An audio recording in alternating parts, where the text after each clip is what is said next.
Good afternoon, everyone, and welcome to the December Council meeting and our final meeting for 2021. We, Greater Shepparton City Council, acknowledge the Yorta Yorta peoples of the land, which now comprises Greater Shepparton. We pay our respect to their tribal elders, we celebrate their continuing culture, and we acknowledge the memory of their ancestors. Privacy notice: this public meeting is being streamed live via our Facebook page and made available for public access on our website, along with the official minutes of this meeting. The governance principles: Council considers that the recommendations contained in this agenda gives effect to the overarching governance principles stated in section 9/2 of the Local Government Act 2020. The principles are as listed from 1 to 9 in the agenda. Item 5, do we have any apologies today, councillors? Yes, I'd like to note that Councillor James will be an apology for this meeting. Thank you very much. Do we have any declarations of conflict of interest that need to be declared today? Yes, thank you, Mayor O'Keefe. I've got agenda items 12.4, the GV Highway Bypass Committee, as well as item 13.1, the sports signage policy. I have a family connection on both items. Thank you very much, and noted. Item 7, confirmation of minutes of the previous meetings. Is any item of the minutes opposed? No? Would a councillor like to move the recommendation? I'll move that recommendation, Mayor O'Keefe. Thank you, Councillor Dobson. Do I have a seconder? Thank you, Councillor Brophy. Councillor Dobson, would you like to speak? No, thank you, Mayor O'Keefe. Okay, all those in favour? Motion carried, unopposed. Item 8, public question time, nil received. Deputations and petitions, nil received. Councillors, we now go to page 8, item 10.1, the community planning policy. There is also a recommendation that on page 8. Would a councillor like to move the recommendation? Councillor Spinks. Thank you, Mayor O'Keefe. I would like to move as a motion that the council adopt the community planning policy as attached to this report. Thank you very much. Do I have a seconder? I'm happy to second that. Councillor Sarli. Councillor Spinks, would you like to speak to the motion? Thank you. Just briefly, I noted one of my favourite acronyms, ABCD, asset-based community development, comes into play in this policy pretty strongly. The reality is people know their homes, they know what they need and they know how it needs to be done. Our community planning groups are invested, knowledgeable and passionate about where they live and about making their towns and their communities the best they can be. We each around the table have made clear that we want to be connected with and supportive to all of our towns and community planning groups. And we are committed to making sure that their voices are heard right across the municipality, small towns with big voices. And this policy continues to push that commitment into actions. So well done to all of the council officers that support these groups and to all of the community members who lend their time, energy, passion and experience to being a part of these groups and opportunities. So I support this policy today. Thank you very much. Councillor Sarli, would you like to speak to the motion? Thanks, Mayor O'Keefe. Very briefly, obviously, Councillor Spinks covered it very well, but just to add to that, it's important that it's also the simple things that the local community can take charge of, and it can be simple projects, as it's noted within the report. Obviously, town beautification, drinking fountains, exercise equipment, and even better public transport offerings. But then also from a higher level, and we've already seen some information come to us relating to some smaller towns, is that the expansion of residential areas as well, that they're well across future developments that might take place in the area as well. So as Councillor Spinks mentioned, it's very engaging policy, so I'm supportive of it as well. Thank you. Thank you very much. Would any councillor wish to speak against the motion? Would a councillor like to speak to the motion? Councillor Abdullah? Thank you, Mayor O'Keefe. Yeah, just briefly in support of the policy, and I was it was very interesting to say the quote in that policy where it says that if you want to know how the shoe fits, ask the person who is wearing it, not the person who made it. And that's the whole approach around this community policy, community planning policy, because council is basically playing a role in encouraging and facilitating activities that lead to community empowerment and giving them the ownership of planning their neighborhoods or the areas where they live in. So I'm fully supportive of this policy, and I also know that this year, especially, councillors are taking a very active role in attending these community planning group meetings to get a first-hand knowledge of community priorities and challenges in implementing those priorities. So I'm fully supportive of the policy, and I look forward to being a part of the community planning work that is in progress. Thank you very much. Thank you very much. Would any council wish to speak to the motion? We will now go to the vote. All those in favour? Motion carried unopposed. Councillors, we now go to page 12, item 10.2, the Access and Inclusion Access Grants is also a recommendation on page 12. Would a council like to move a motion, please? Councillor Summer? Thank you, Mayor O'Keefe. I'd like to move that the council, one, approve the Access and Inclusion Grant Program, capital and non-capital, for consideration in the 2022-23 budget process, and two, support updating all guidelines and criteria associated with Greater Shepparton City Council grants programs to ensure universal design principles are embedded. Thank you very much. Do I have a seconder? Councillor Brophy? Councillor Summer, would you like to speak to the motion? Yes, thank you, Mayor O'Keefe. I'd like to thank all councillors for their support so far in getting behind this grants initiative. It is a budget bid that hopefully will lead to big and better things. Point 2 especially goes over and above the original intention. So I'm pleased to see this inclusive direction of council. I'd also like to thank the current Disability Advisory Committee for their input and acknowledge the work of former Disability Access Officer Louise Dwyer for being so inspirational in this space. Governments typically fill the gap between private enterprise and community need, and this grant certainly ticks that box.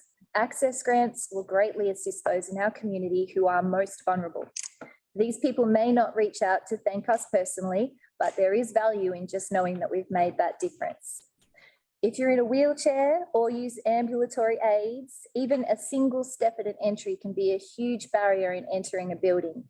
These grants should enable businesses in Greater Shepparton to provide for those who are less able by installing ramps, braille tactiles, accessible toilets, amongst other things.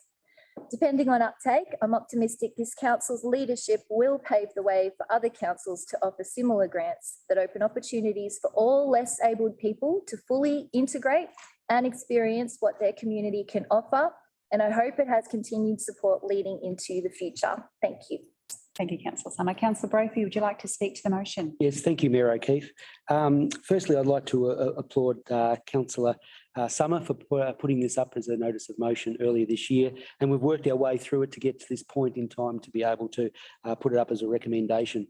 I'd like to also acknowledge the council staff who worked really tirelessly on making sure that we were able to get this up, do the report back to us on time, and then reassess it and look at perhaps some inclusions. So we've broken up into two areas: access and inclusion grant, which is a minor capital grant, and also access and inclusion grant, which is a non-capital one. So it gives the opportunity to businesses and to commercial enterprises to look at which particular stream that they need, how it will help, and how it will help particular access across the board there.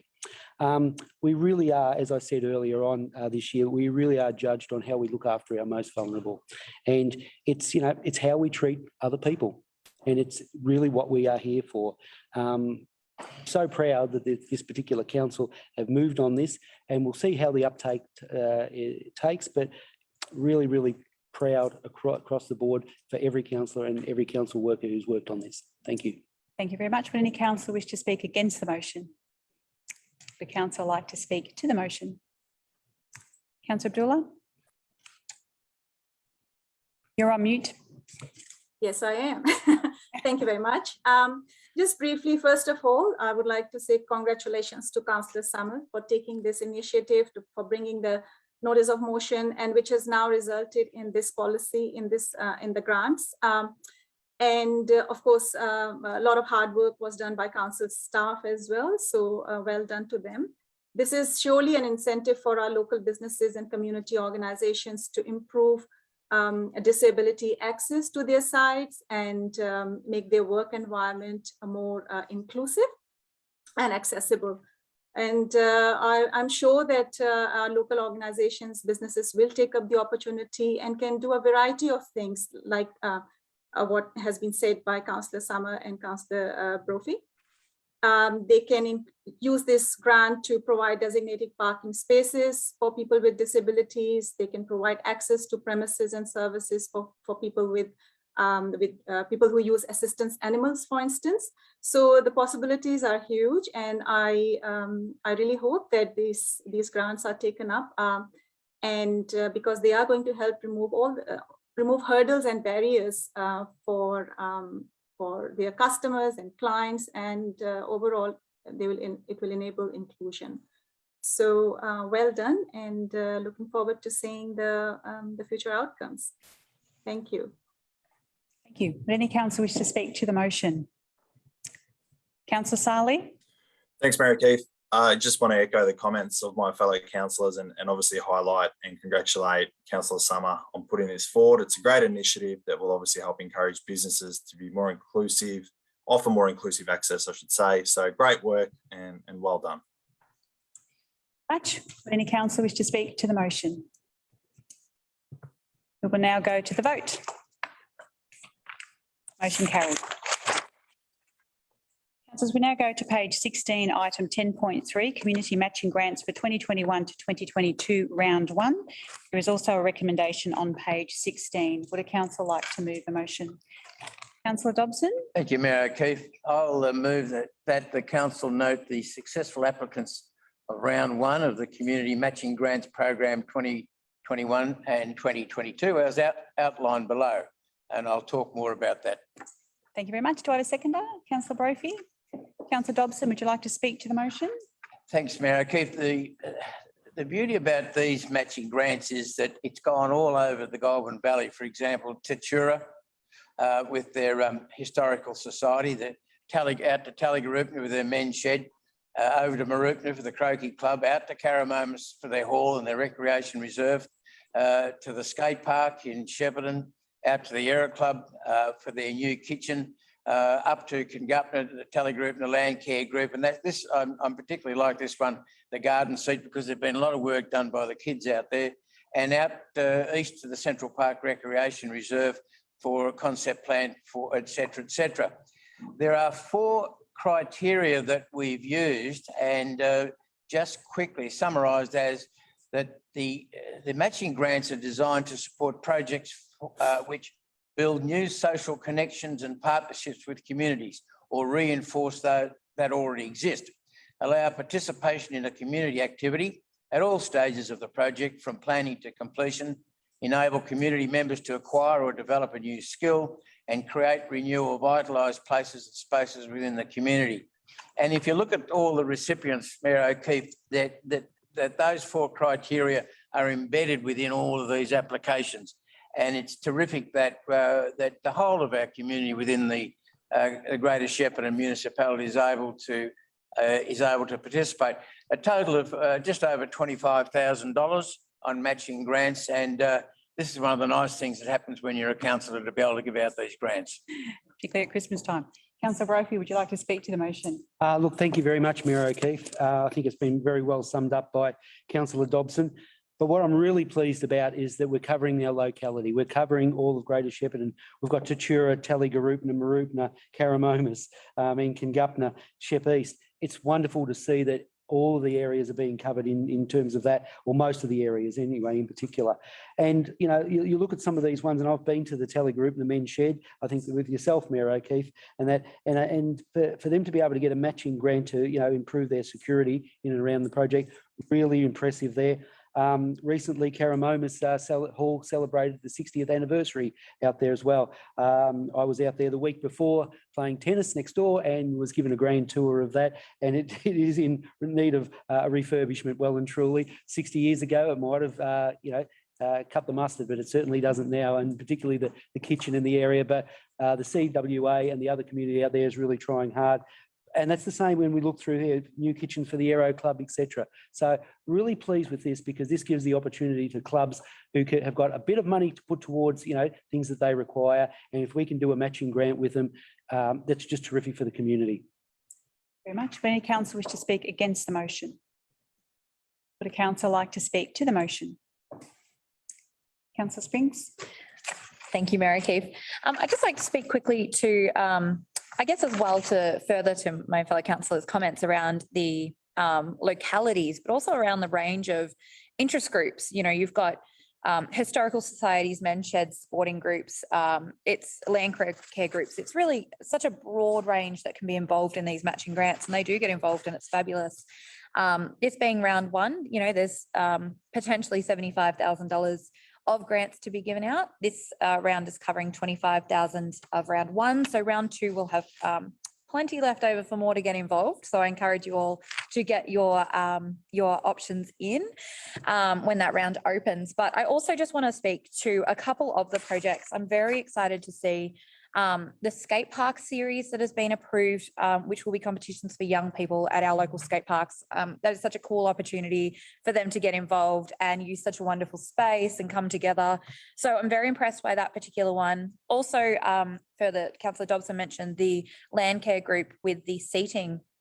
The fact that the school children were involved so heavily in that is such a wonderful opportunity for intergenerational learning and connections and all of the wonderful things that come with it. So that's a wonderful space. As well, I'd like to highlight the Central Park Rec Reserve master plan, which is looking into female change facilities. And this has come up. We've learnt that a lot of our older sporting facilities aren't, the sporting has evolved to be more have better gender equity, but unfortunately the facilities have not kept up. So I'm very excited to see that this will be bringing it into a more equal space or looking how that can be done. And I imagine we'll probably get a few more of those as our various sporting clubs update their aging facilities to become more accessible and usable for all genders and all people and everyone who wants to play sport. So just some really impressive things are happening across our municipality. And I guess one of the wonderful things when we get to note these grants is we get to know about all these projects, and they're just such wonderful things. And well done to everyone out there in the community that's doing these things. It's fabulous. Thank you. Thank you very much. Other councillors to speak to the motion? Now go to the vote. All those in favour? Motion carried unopposed.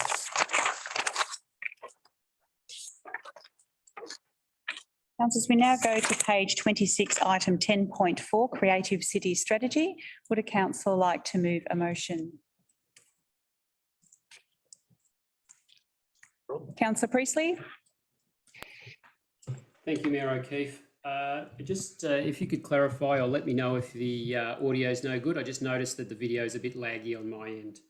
No, you seem fine at the moment. Thanks, Rob. Fantastic. So I'd like to move the motion as per page 26 of the agenda that Council adopt the Creative City Strategy 2022 to 2027 as attached to this report. Thank you very much. Do I have a seconder? Councillor Dobson. Councillor Priestley, would you like to speak to the motion? Thank you, Mayor O'Keefe. Look, the Creative City Strategy is a really important document that goes to the type of place we want Greater Shepparton to be in the future.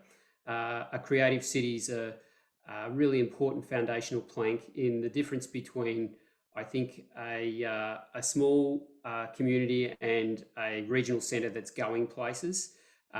This report talks about 8 key directions or focus areas: championing First Nations art and culture, ensuring the arts are for everyone, promoting active participation for all ages, celebrating diversity, supporting creative businesses, furthering cultural tourism, creating creative spaces, embedding cultural development across council. I also just would like to note the really, really important contribution of Anne McCamish in the beginning of this process, and did the early hard work to do the initial version of the Creative City Strategy in this region, and without her we wouldn't be where we are today. So I want to thank Anne, and hopefully she's very pleased to see this coming to fruition. Thank you very much. Councillor Dobson, would you like to speak to the motion? Just quickly, Mayor O'Keefe summed up very well by Councillor Priestley, but Greater Shepparton is the sum of many parts, be it commerce, living standards, arts, sports, the environment. However, creativity is vital to shaping a city's future. And Shepparton and the Goulburn Valley generally is very blessed with creative people. And there are people that we see a lot of, but there are a lot of people behind the scenes. And I think this is an innovation that the council should be very proud of. We can sit on our hands and just mull along, but to be creative, and as Councillor Priestley said, the people who started this process have got to be thanked, Anne McCamish in particular. So creativity, it excites people, it brings people to our community, and it showcases. It's able to showcase what the Goulburn Valley in particular can produce. So we've got plenty of avenues now, and this policy will really go towards, as it says, shaping our creative city. Thank you very much. Would any councillor wish to speak against the motion? Would a councillor wish to speak to the motion? We will now go to the vote. All those in favour? Motion carried, unopposed. Councillors, we now go to page 30, item 10.5, the Greater Shepparton Youth Committee update. Would a councillor like to move a motion? Councillor Spinks. Thank you, Mayor O'Keefe. I'd like to move as a motion that council note the Greater Shepparton Youth Committee update, August to November 2021. Thank you very much. Do I have a seconder? Councillor Brophy. Thank you. Councillor Spinks, would you like to speak to the motion? Just briefly, thank you, Mayor O'Keefe. I actually didn't prepare any notes for this one because I feel very strongly about it and I didn't know where to start. Our youth committee, before it was formed, we all had such high hopes, and since it has formed, it has well and truly surpassed it, I think. The idea of a youth committee made sense, but as soon as they started advertising for it, the number of young people that stepped up and put themselves forward to be on it was overwhelming and testament to the strength of our youth. And since then, I mean, they've only been in for a few months and they've achieved so much. They've been so active, so passionate, so interested, so curious. It's been truly, honestly, it looks like the rest of us are just sitting on our hands. They're just doing such great work. So I'm so impressed. I'm so impressed with the council team that are supporting our youth committee. They truly bring fresh perspective and energy to it. And that is so perfect for working with our youth. And when you read through the report and what our young people have started doing, and I'm hesitant to say our young people because I claim no credit for what they're achieving. They are doing it all on their own. They have truly just leapt into the possibilities of this committee. And if this is what they're starting with, I can't wait to see where they go with it. So I just want to, I suppose, overall, just congratulate them. Say, keep doing it, keep going. I was, I think, the only councillor that didn't get to meet them when we had they came into council and actually did. And I was so disappointed that I was doing important things. But afterwards, I was so proud, and I don't get to be proud, but I am proud because all of the other councillors absolutely raved about the committee and the work that they're doing. And you know, I don't consider myself to be a young person, though some people do call me that. But, you know, I just take my hat off to the next generations that are coming through. You know, I have full faith that the future will be grand if these are the people that are leading it. So thank you. Thank you, Sam. Councillor Brophy, would you like to speak to the motion? Yes, thank you, Mayor O'Keefe, and well said, Councillor Spinks.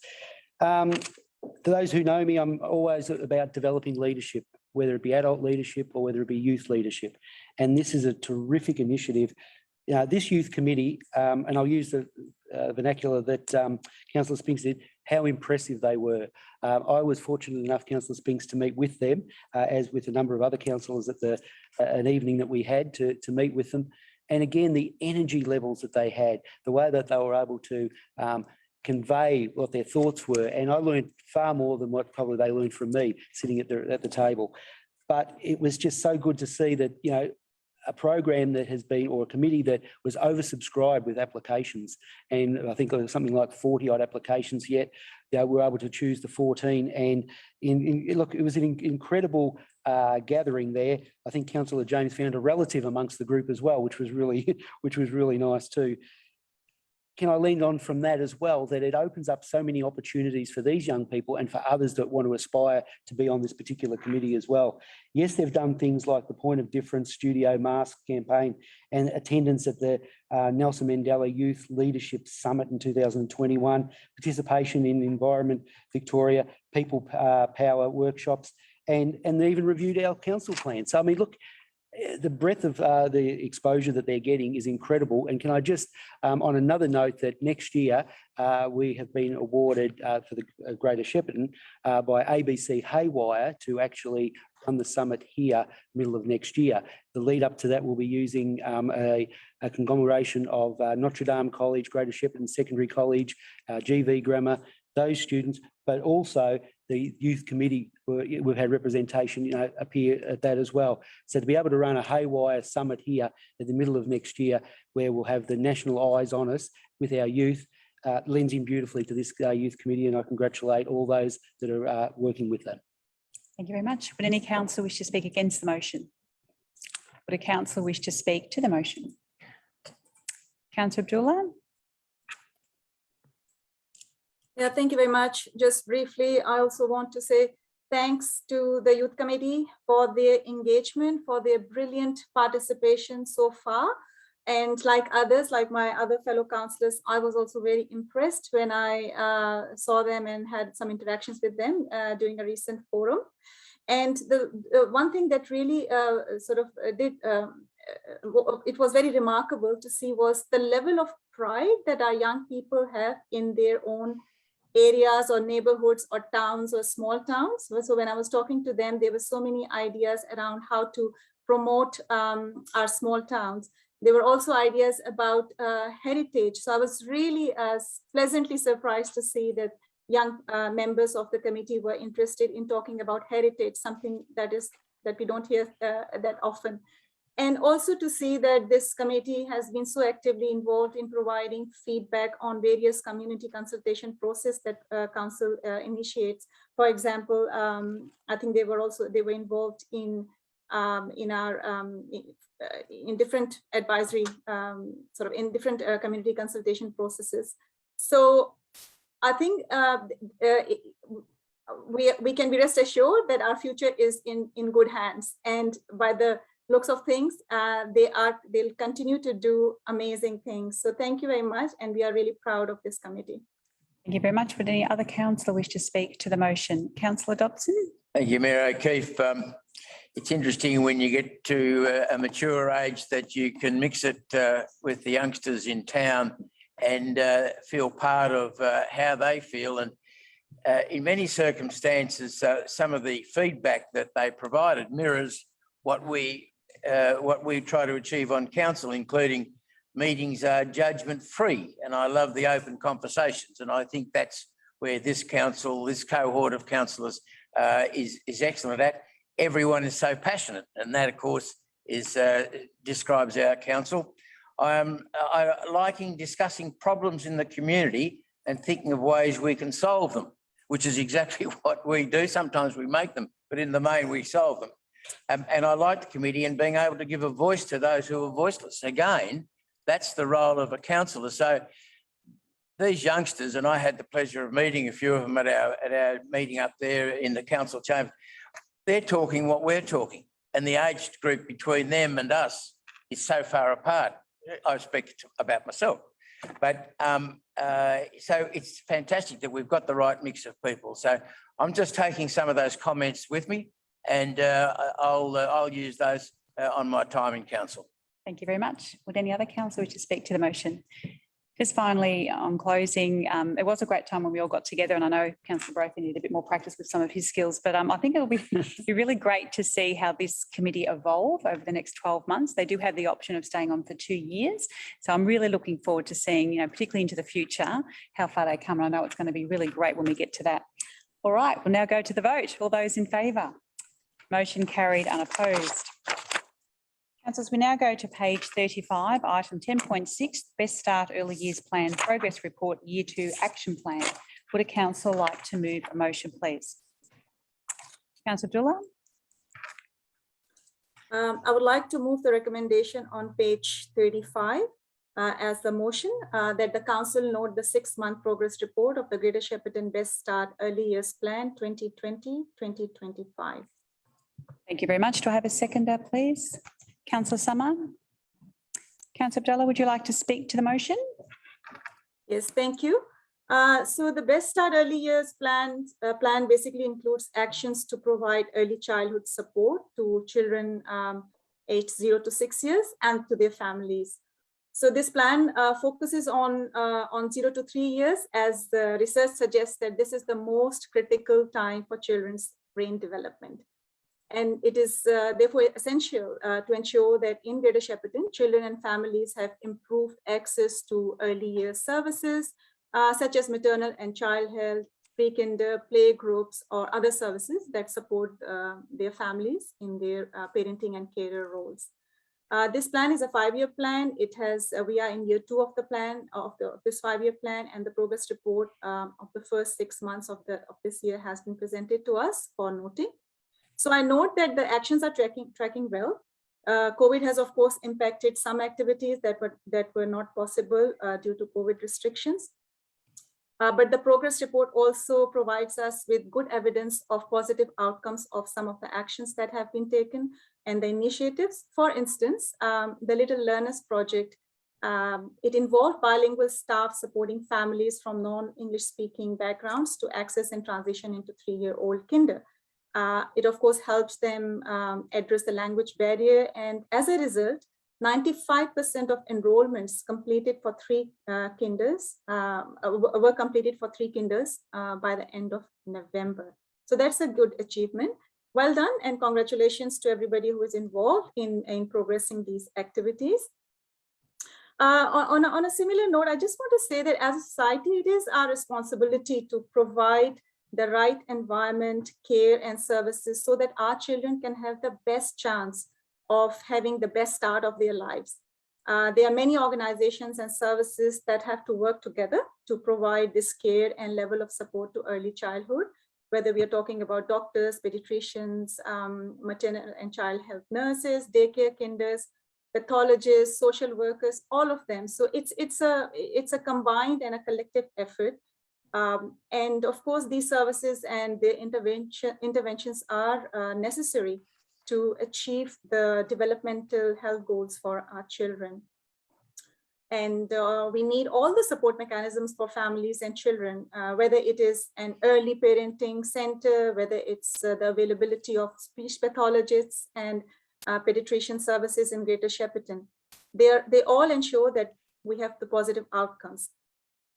So that's the idea and that's the goal. But a sad reality is that our AEDC data, the Australian Early Development Census data, it suggests that Greater Shepparton's children are experiencing continued vulnerability in all domains of development, whether it's social, whether it's emotional, whether it's language and communication. Time, Councillor John. Would you like Can an I have extension? 1 more minute? Sure. Thank you. So this data basically points out to the fact that the current remedies in place are not enough and they need to be enhanced. There's a need to address our current deficiencies in a much bigger, better, and holistic way. And we need the right interventions at the right time to address our children's vulnerability in so many domains. However, I take it that this is a discussion for another time, another forum. But for now, I would like to pass on my congratulations to our dedicated staff and all the partners that work together in this space. Thank you. Thank you very much. Councillor Summer, would you like to speak to the motion? Councillor Abdullah summed that up beautifully, so I don't have anything more to add. Thank you very much. Yeah, I think so too. Would any councillor wish to speak against the motion? Would the council like to speak to the motion? Councillor Spinks? Thank you, Mayor O'Keefe. I'd also like to speak to, Councillor Abdullah covered it so well, but I'd like to add just briefly around the fact that this plan has achieved so much in what has been another COVID year. There is an entire generation of children who are starting their lives in a COVID world, an entire group of parents who are trying to parent in a COVID world. I have friends who have had their first children and they spent the entire first year of their life in lockdown essentially. And where we all thought this was the year we came through, we did it all again. So I think it's, one, I'd like to congratulate all parents out there. You're doing a great job. All the kids, good luck. You're doing great. But I think that this plan and, our maternal child health nurses, our playgroups, our kinders, they all are so aware of these challenges. I want to congratulate them on where they've been able to adapt and make sure that they're still serving their kids, because they know that's the most important thing and they're doing that work, and they would all be exhausted from it. And I think that recognition is important. Also to point out that, these challenges aren't done. We don't know what we have to continue to pivot and adapt with what this means. I have told the story a couple of times, but my youngest child, it was a maternal child health nurse that picked up that he needed glasses at a 3.5 year appointment, and that had to be done in person. They would not have picked it up online. And so we just don't know what has been missed through nobody's fault. We just don't know what the needs are going to be and what has come from children that haven't had the same opportunities as a regular childhood would be. So I think that this plan should be very much congratulated on achieving so much within a time that is, quite frankly, outrageous. But also it will continue to be an important plan as we continue to support and protect our young kids of Shepparton and the parents of Shepparton that need our support. So I think this is a very essential plan always, and right now especially. So I look forward to continuing to watch this unfold and to seeing how we can continue to support and maybe even better support and, have that conversation, as Councillor Abdullah said, continue to have that conversation. So thank you. Thank you very much. Would any councillor wish to speak to the motion? We will now go to the vote. All those in favour? Motion carried, unopposed. Councillors, we now go to page 40, item 10.7, installation of condom vending machines in public toilet blocks. There is a recommendation also on page 40. Councillor would like to move a motion. Councillor Summer. Keith, I would like to move the recommendation as it reads on page 40. I won't read it all out, but essentially we're condom vending machines to be installed in public toilet blocks across the municipality. Thank you very much. Do I have a seconder? Councillor Spinks. Councillor Summer, would you like to speak to the motion?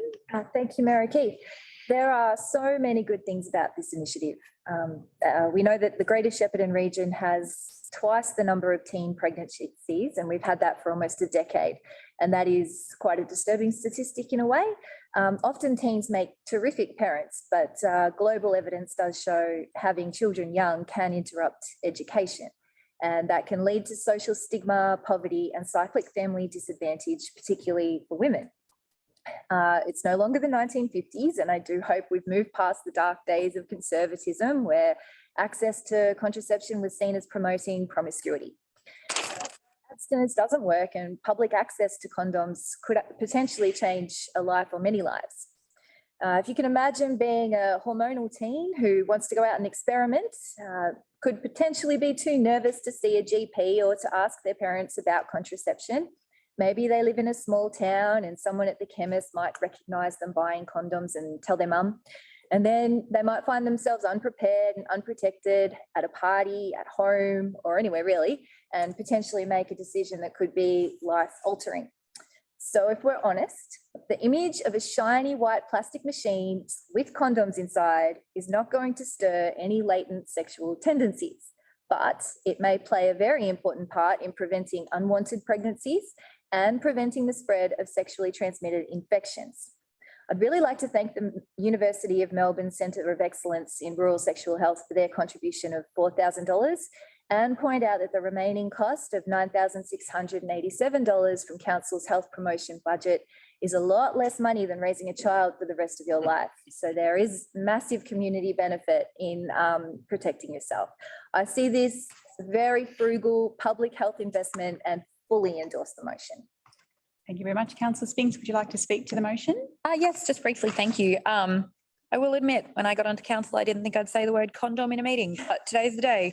So I'm just going to read from the report quickly. Condom vending machines are practical, cheap and effective, particularly for young people wanting affordable and anonymous access to condoms. However, in many rural areas, CVMs are located in venues not accessible to young people, i.e. pubs and clubs, being the reason that we need them in these locations, that they are publicly accessible and can be accessed easily and without barriers, I suppose. So I'm supportive of anything public health that benefits public health. This is such a wonderful way to support our young people to make good choices for their bodies. The reality is that these, it doesn't promote sex, it promotes safe sex. And the reality is the sex would be happening anyway. And I think it is something we need to acknowledge. At the end of the day, this is the reason this is coming in. It is going to, in theory, but hopefully proven benefits, reduce the birth rate for young women 15 to 19 years. Shepparton has the second highest teenage pregnancy rate in Victoria. So we urgently need to be doing actions that can reduce that rate. And this is such a small and simple thing, just a machine in a toilet that could make this difference. Some of the benefits being decreased rates of unintended pregnancies, raise the public health profile of sexual and reproductive health, increase local workers' capacity to promote sexual and reproductive health, and promote respectful, safe sexual relationships and reproductive choices. And especially that last one is so important. I think it's such a simple and beneficial thing. It's proven beneficial as well. It's not something that we're just supportive of. The evidence is there to back it up. Fully support this particular motion, and I really hope that it's used, which is a strange thing to say, but I certainly do, and I hope those rates go down. So thank you very much. Would any councillor wish to speak against the motion? Would a councillor wish to speak to the motion? Councillor Brophy? Thank you, Mayor O'Keefe. Just briefly, it's good public health policy. It's about prevention, and it's also about eliminating the barriers that people have. Whilst not promoting promiscuity, I am promoting good health, and like others, I hope that they're well patronised. Thank you. Very much. Would any other councillor wish to speak to the motion? We'll now go to the vote. All those in favour? Motion carried, unopposed. As we now go to page 46, item 11.1, the Audit and Risk Management Committee unconfirmed minutes from November 2021. Would the council like to move a motion?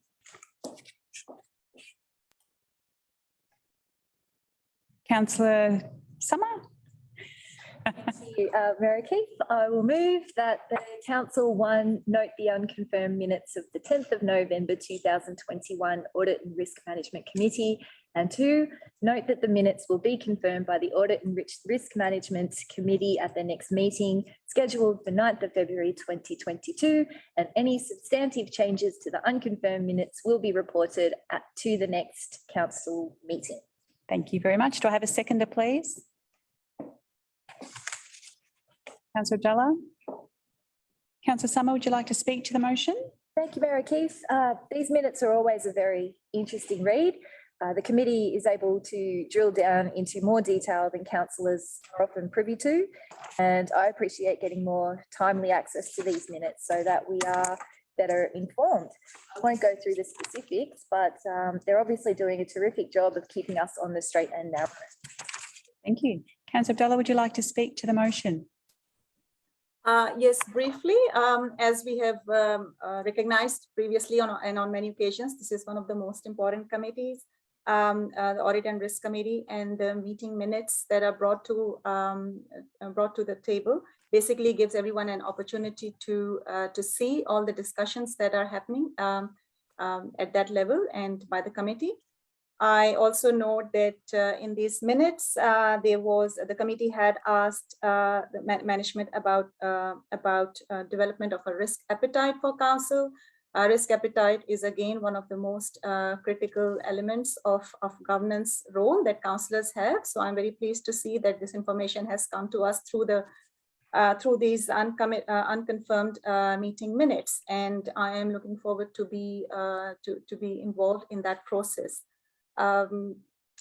So yeah, as Councillor Summer has said, it is always an interesting read, and it's very informative to read these minutes. Thank you very much. Would any council wish to speak against the motion? Would a council wish to speak to the motion? Prior to closing, I'd just like to thank the Audit and Risk Committee for their efforts this past year. It's been a very difficult year, as we all know, in many ways, and this committee has continued to be dedicated, keeping things on time. I sit on this committee and I really value and acknowledge their contribution. So thank you very much to those that are on that committee. We will now go to the vote. All those in favour? Motion carried, unopposed.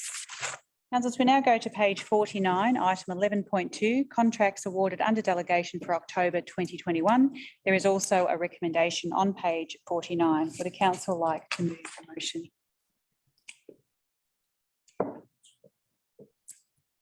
Councillor Sali?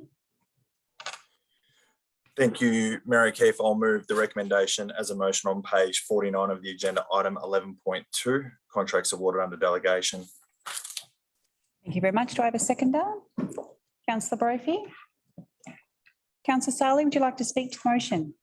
Thanks, Mayor O'Keefe. Very briefly, there was one contract awarded under delegation by the CEO. There was 3 awarded under delegation by the directors, and there's a number of projects in the pipeline that haven't been awarded yet that cover many areas across Greater Shepparton. But I just want to highlight one project, and that is the first one, which was signed off by our CEO, which is the construction of a shared path along GV Highway between River Road West and Sanctuary Drive, Kyalla, the community of Riviera Estate that sits obviously north of Emerald Bank, south of Emerald Bank, have been advocating for many years now to have that shared path constructed out to them. So I'm really happy to see that finally take place, which will provide a much safer connection for those residents out there to the shared paths already up to Sanctuary Drive.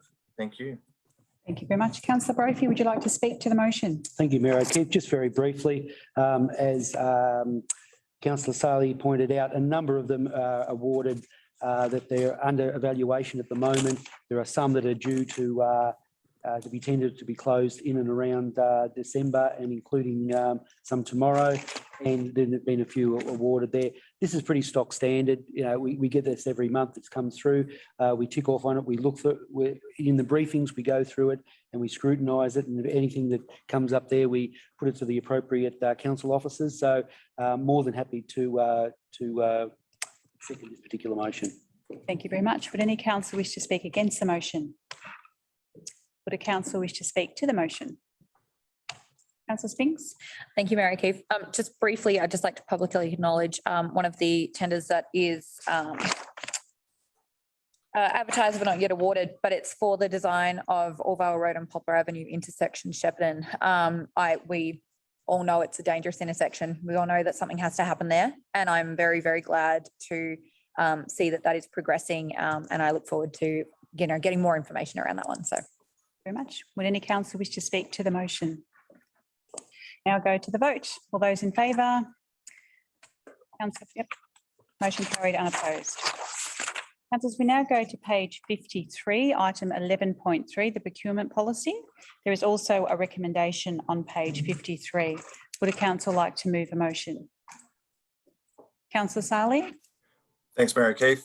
I would like to move the Procurement Policy agenda item 11.3 on page 53 of the agenda as a motion, with the following change within the policy on page 11, item 7.4C, local supply market.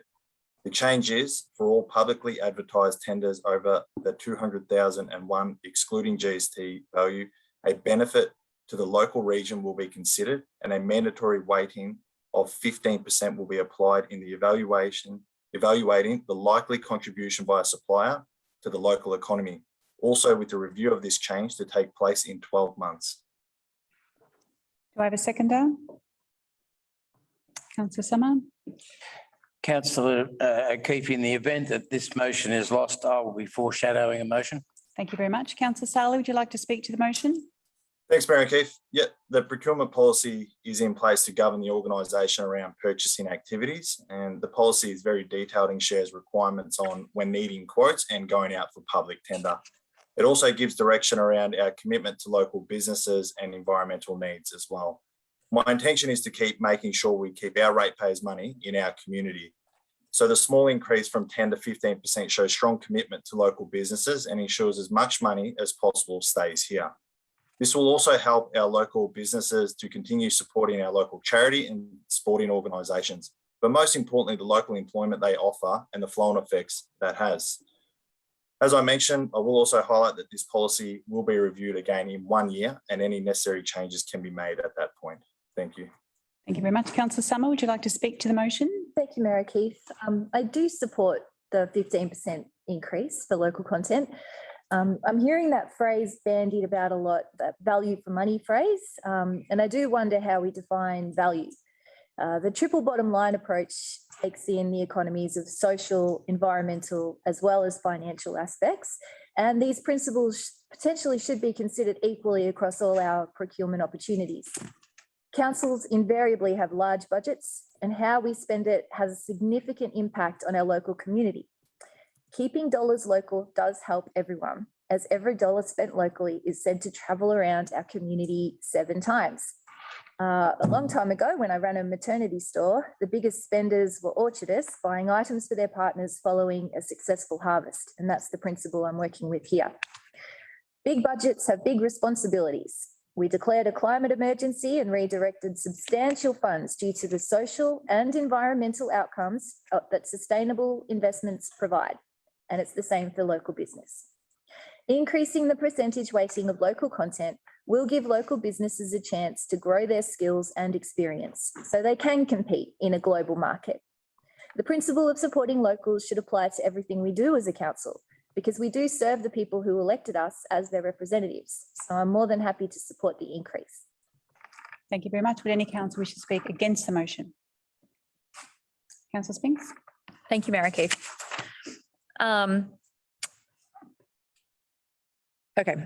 would have liked to have pushed for our environmental sustainability percentage to be increased from 10% to 15%. However, today I'm choosing not to, as I believe that this can be explored from other angles, and I'm sure others will be doing further exploration of the best opportunities to enact greater environmental and social sustainability benefits through our procurement practices. There's great opportunity to instill a process for the likes of utilising recycled content and similar projects. And I very strongly believe in our council pursuing any and all opportunities to promote and leverage these moving forward. Later in this meeting, we will be considering the Zero Emissions Plan, which strongly emphasises the need for us to make environmentally conscious and savvy purchasing, as well as the various climate emergency, council plan, climate action plan, and other policy documents that support this need. As well, with millions of dollars being spent each year, we have an obligation and responsibility to make sure that we are making the best decisions for our ratepayers, not just financially, but socially and environmentally. Our procurement policy and processes are an important lever for our ability to do this. Everything about our council says that we need to and want to make more environmentally and socially beneficial purchasing and decision making, and this is an area where I feel more can be done. I look forward to working with council and exploring the opportunities to do just that. As it stands, I will support the current policy and the 10% environmental sustainability, but we'll highlight that within the policy it states, council is not required to accept the lowest costs. Council must instead have regard for a range of factors. My example I'm going to go with, a cheap feed from a fast food chain and a quality meal from a local restaurant may both be food, but they offer very different nutrition. I urge council to use this capacity and to consider value, as previously mentioned by Councillor Summer, as the greatest overall benefit for financial, social and environmental outcomes. Thank you. Any council wish to speak for the motion? Councillor Bracey? Thank you, Mayor O'Keefe. Look, we're here to support locals. This is why we're here. And whether that be the tenderers or whether that be the ratepayers, and there's a balance that's required to get that right. And when we're talking about projects, it's about ratepayer investment. You know, Is it going to come in on time? Is it going to come in on budget with little variations? And is it sustainable? I'm very pleased to see a 12-month review, irrespective of whether we have the increase of the 10% to a 15%, or whether that comes back to 5%, or whatever it might be, because I think what we do require in order to understand the local support here is better and more specific evidence-based analysis on the particular projects and procurement that's been coming through. Because I think we can do an analysis on what it looks like and projections, but we actually want to see evidence-based one on how it would have affected previous ones, etc., and whether or not that our ratepayers then get value for money. Thank you. Thank you very much. Would any councillor wish to speak against the motion? Councillor Dobson. Thank you, Mayor O'Keefe.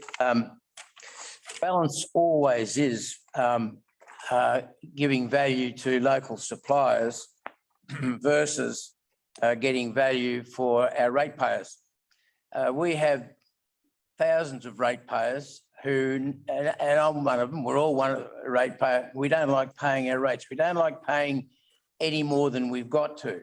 So it is one of our duties as a councillor is to ensure that the rates that are paid are there and no more than there. And so by putting up this 15% from 10% means that the cost of doing business with any of our services and supplies, the cost of doing business is going to increase. And that means it's not us, it is the ratepayer who are going to pay the increase in the value of the service or the goods. And so it's a balancing act. And I would put to council that the 10% is a fair and reasonable incentive for local people to be able to get a bit of a leg up, shall we say, from the competition. But it also is, it's not too much of an impediment that if there's somebody outside the municipality who can provide that service or goods at a more competitive rate to what is being offered locally, I think that that must be considered. My view would be that the 15% puts us in that too high bracket, that it would be an impediment for this council getting a fair and reasonable price for the product or service that we require. And so this policy is not just off the cuff. It has been solidly worked over by staff. It's been solidly worked over by suppliers.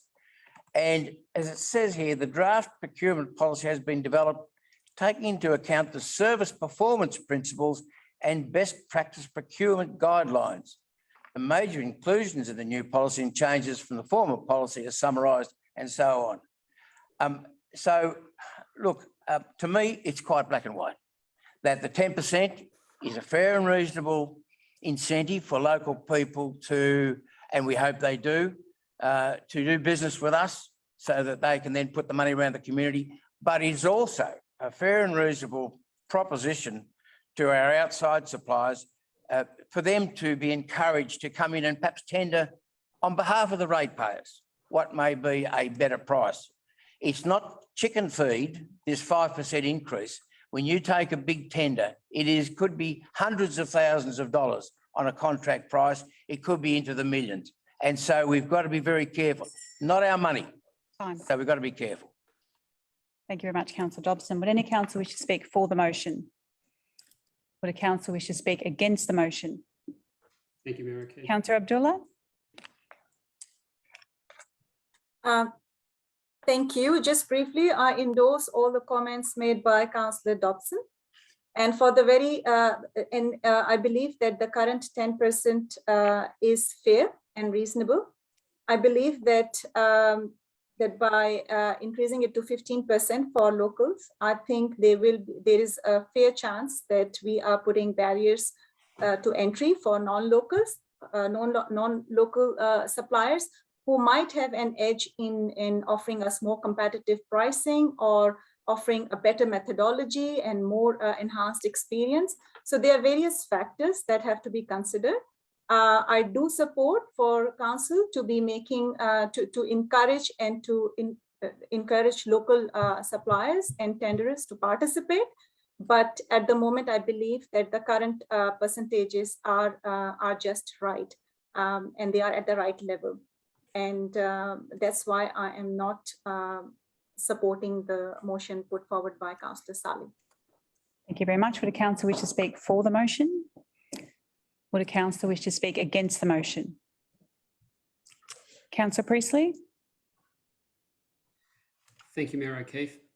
So just to speak briefly, if I had a magic wand for this policy, it would be that council officers had the opportunity to discretionarily use up to 15%, and that council would report on the local content on an ongoing basis.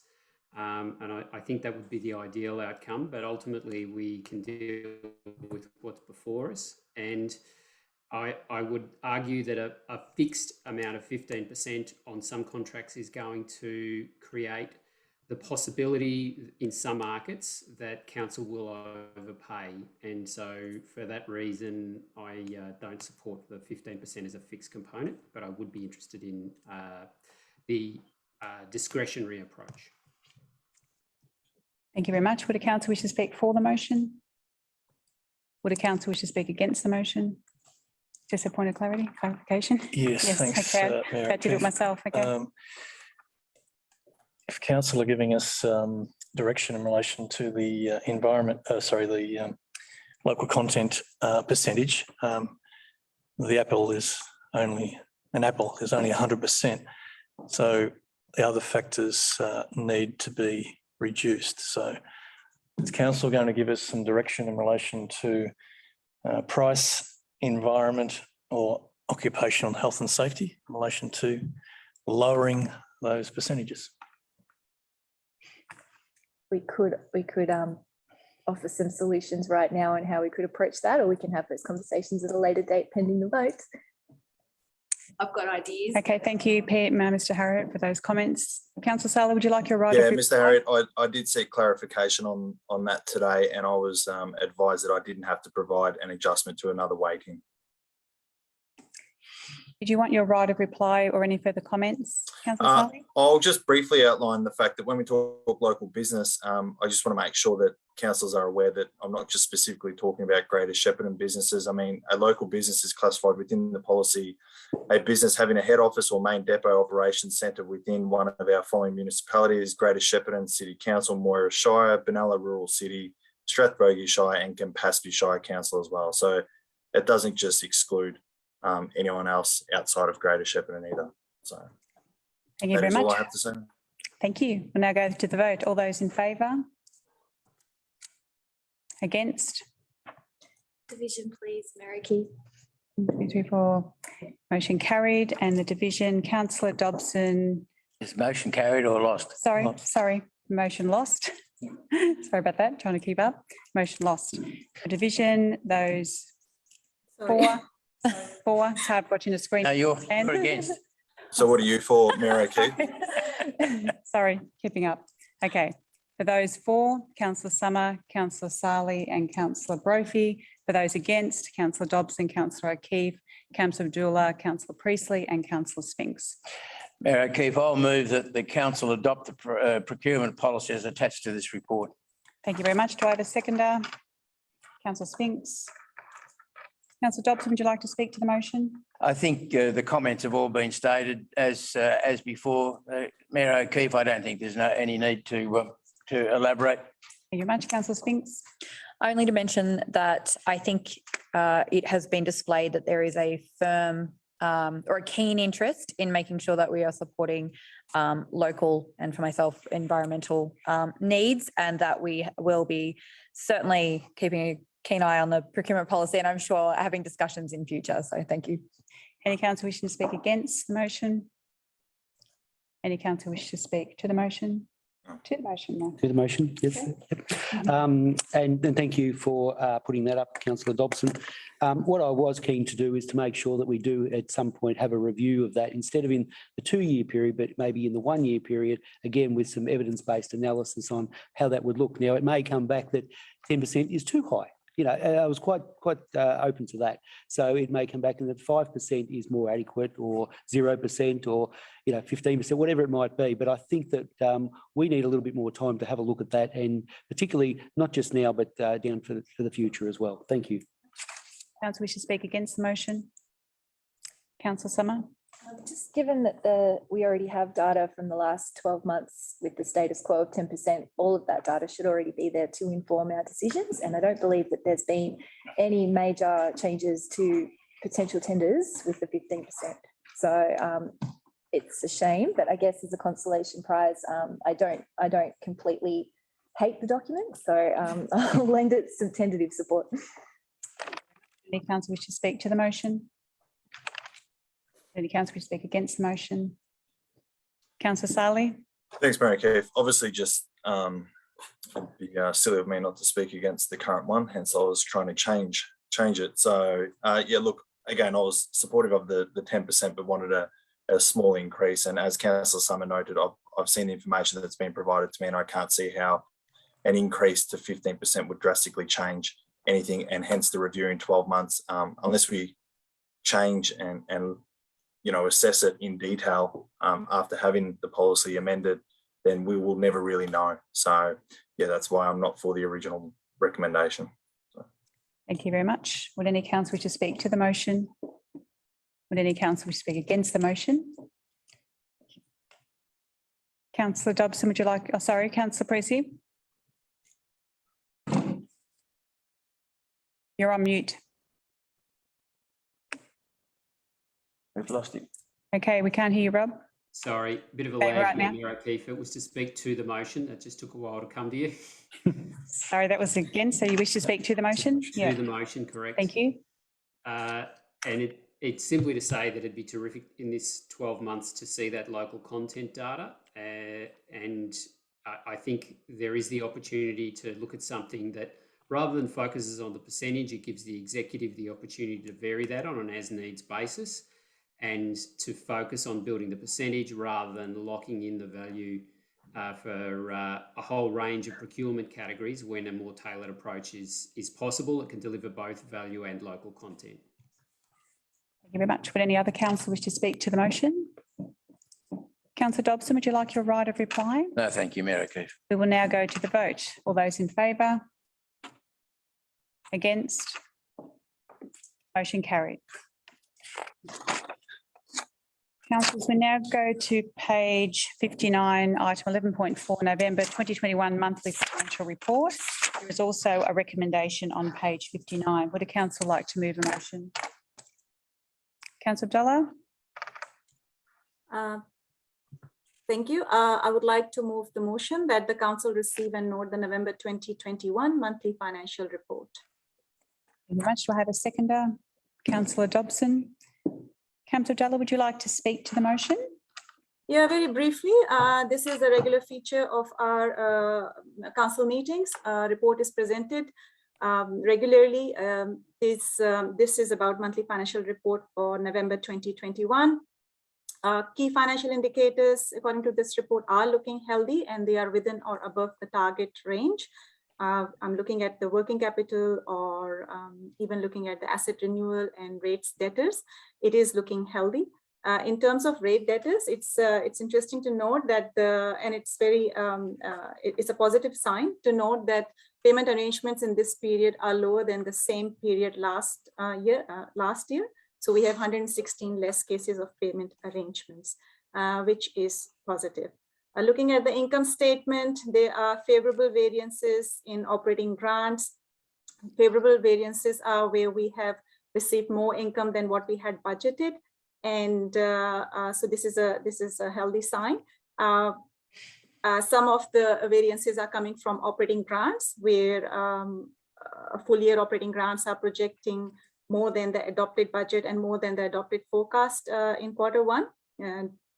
And we have received some additional grants for early childhood education and Manara Road upgrade and some other projects.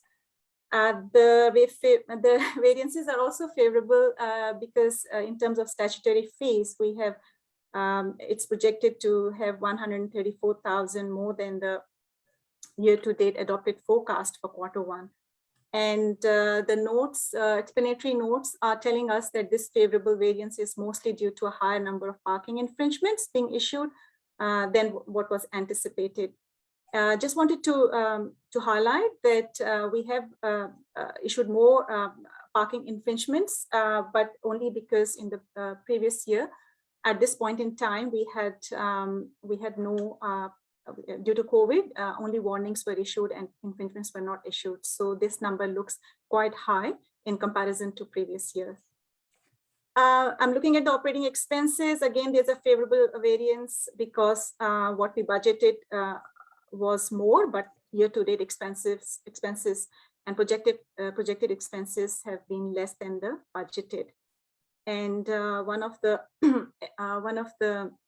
reasons is that the employee cost is projecting to be $1.09 million less than 2021-2022 adopted budget. This is a favorable variance because mostly due to savings in employee costs due to temporary closures and restricted operations at Caramomes and children and family centers.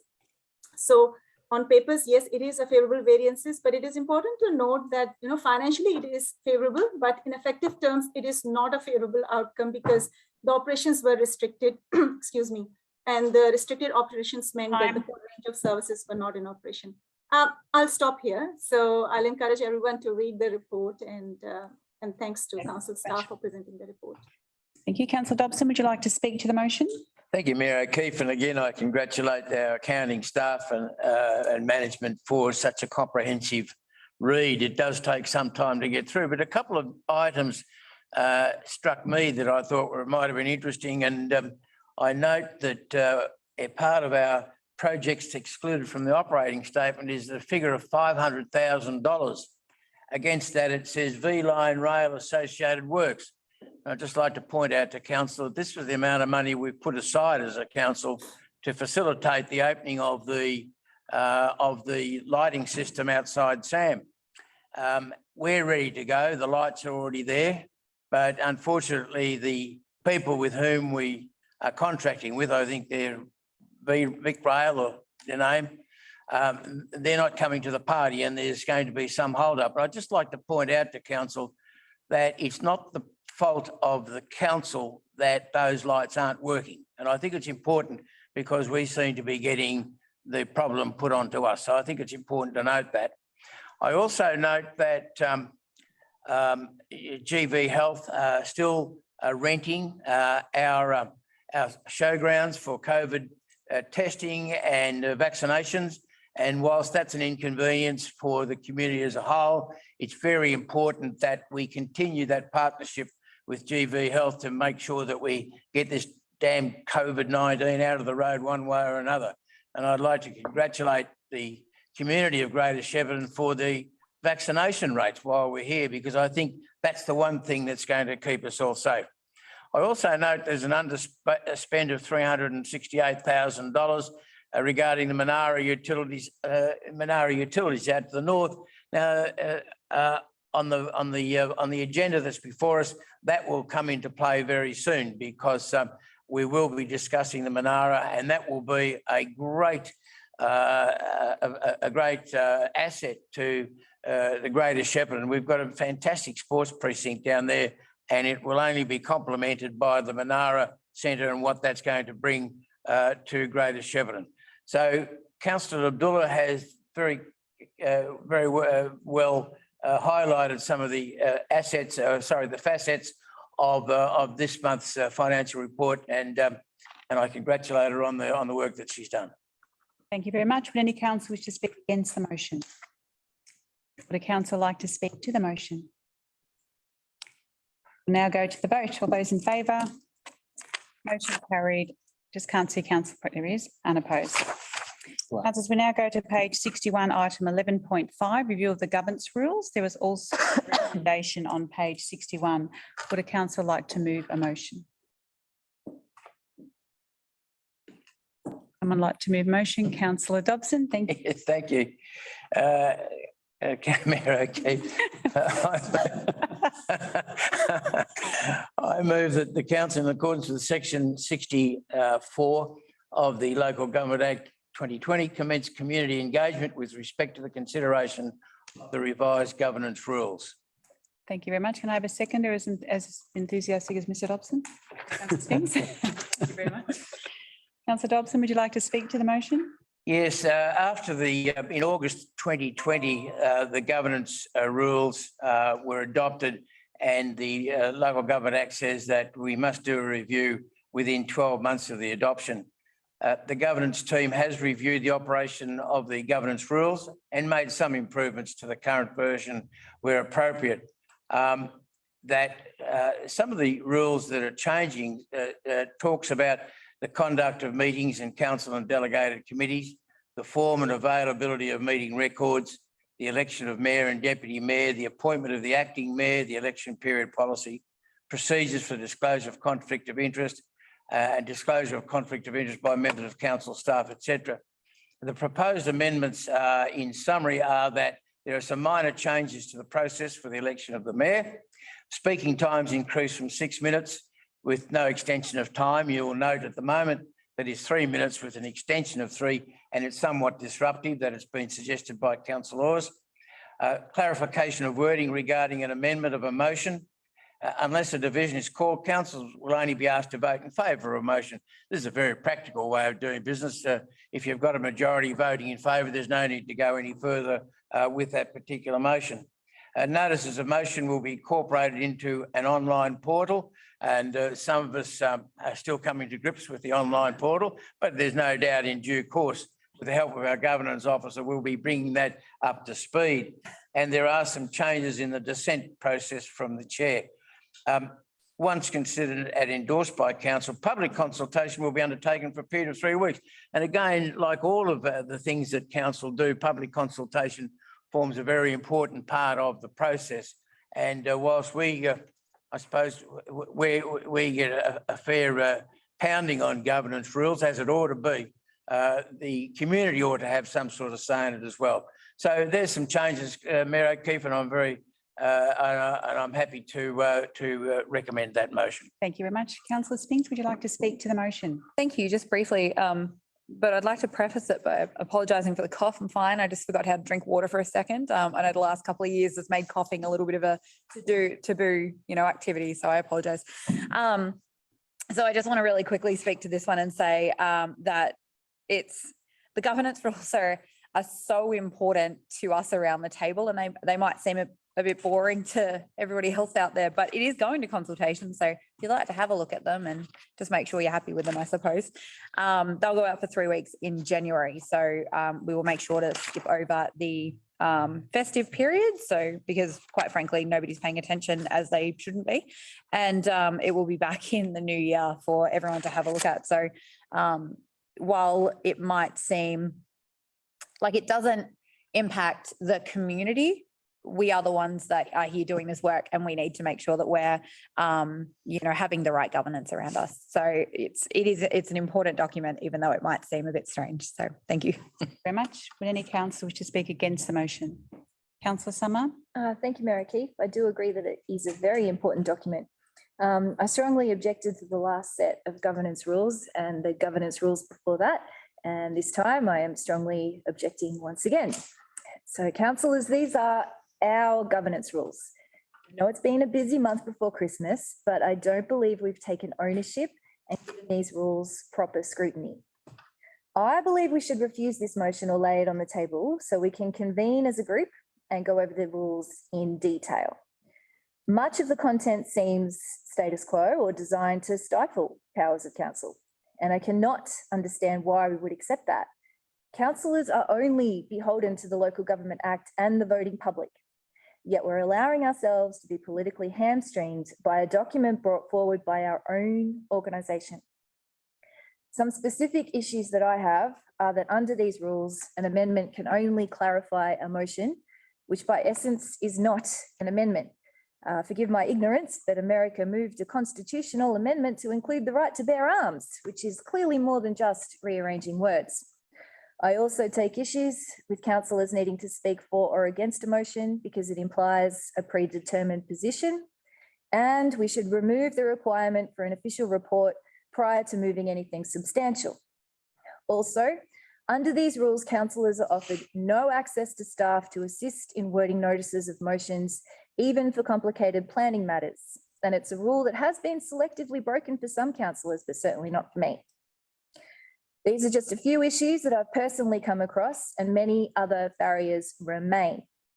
If I have to wait another year before feeling capable of effectively performing my role as councillor, I might as well throw my hands in the air. So hopefully, following community engagement, we can really sit down and take the time to give this some proper thought, because it is the most important document that we will pass in our term.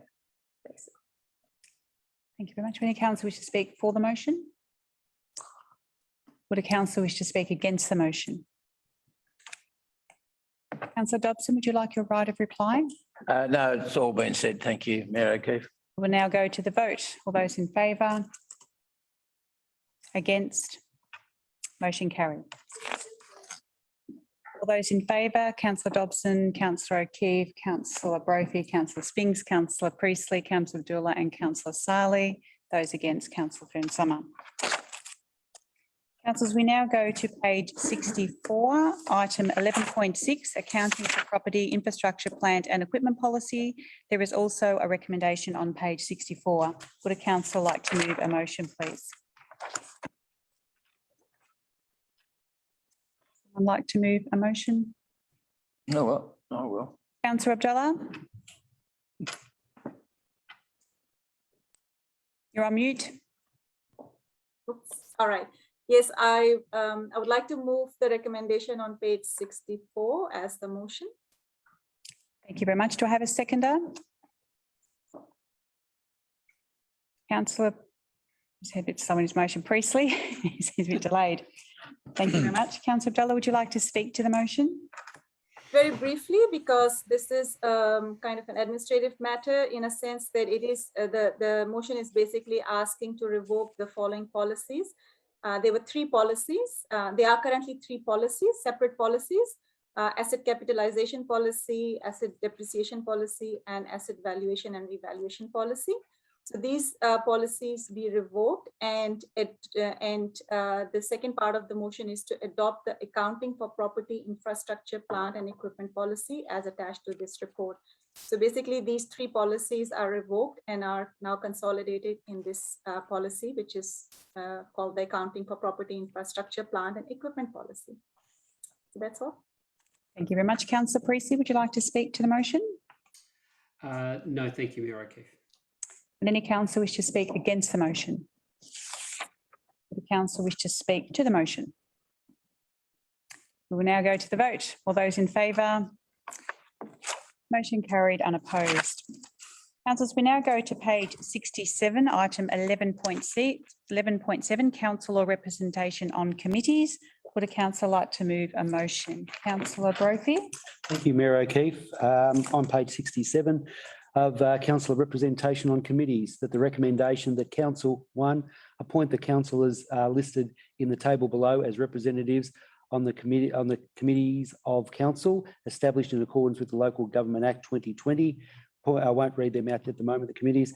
Point 2, appoint the councillors listed in the table below as representatives on the following advisory committees on council.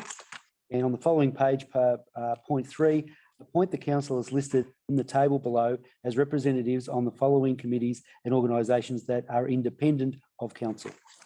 And I do note, Councillor Brophy, with that recommendation, we do have a change. Please note that. So, sorry, in point 2, the change being the Committee for Greater Shepparton Public Health and Wellbeing Plan Advisory Committee. That was previously yourself, Mayor O'Keefe. That'll be Councillor Shane Sarley. And on point 3, in regards to the Shepparton Chamber of Commerce and Industry Parking Reference Group, that was previously Councillor Shane Sarley and yourself, and I think that will now be Councillor Anthony Brophy and Councillor Greg James. thank you very much. Do I have a seconder, please? Councillor Spinks. Would you like to speak to the motion? Yes, look, thank you, Mayor O'Keefe. I mean, it's been a very busy time for all these committees over the first, particularly for the new councillors, the first 12 months. We put our hands up to be on a number of committees, and it's been really heartening to see the community representatives that fall in under those and really have the community at heart in terms of policy development and advisory to our council.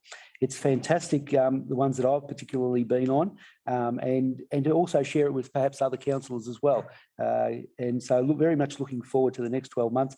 Most of the ones we've retained the same because that continuity does tend to help. But in certain circumstances, we've moved across, and there's been certainly not a moving of the chairs, the shuffling of the chairs on the Titanic. It's more the shuffling of the chairs around a very harmonious table. And I think the advisory committees, whether they be independent of council, whether they be council run, or fall under the local government, certainly have their weight in terms of how they represented the community and how we're able to then feed off the back of them in terms of passing things through council.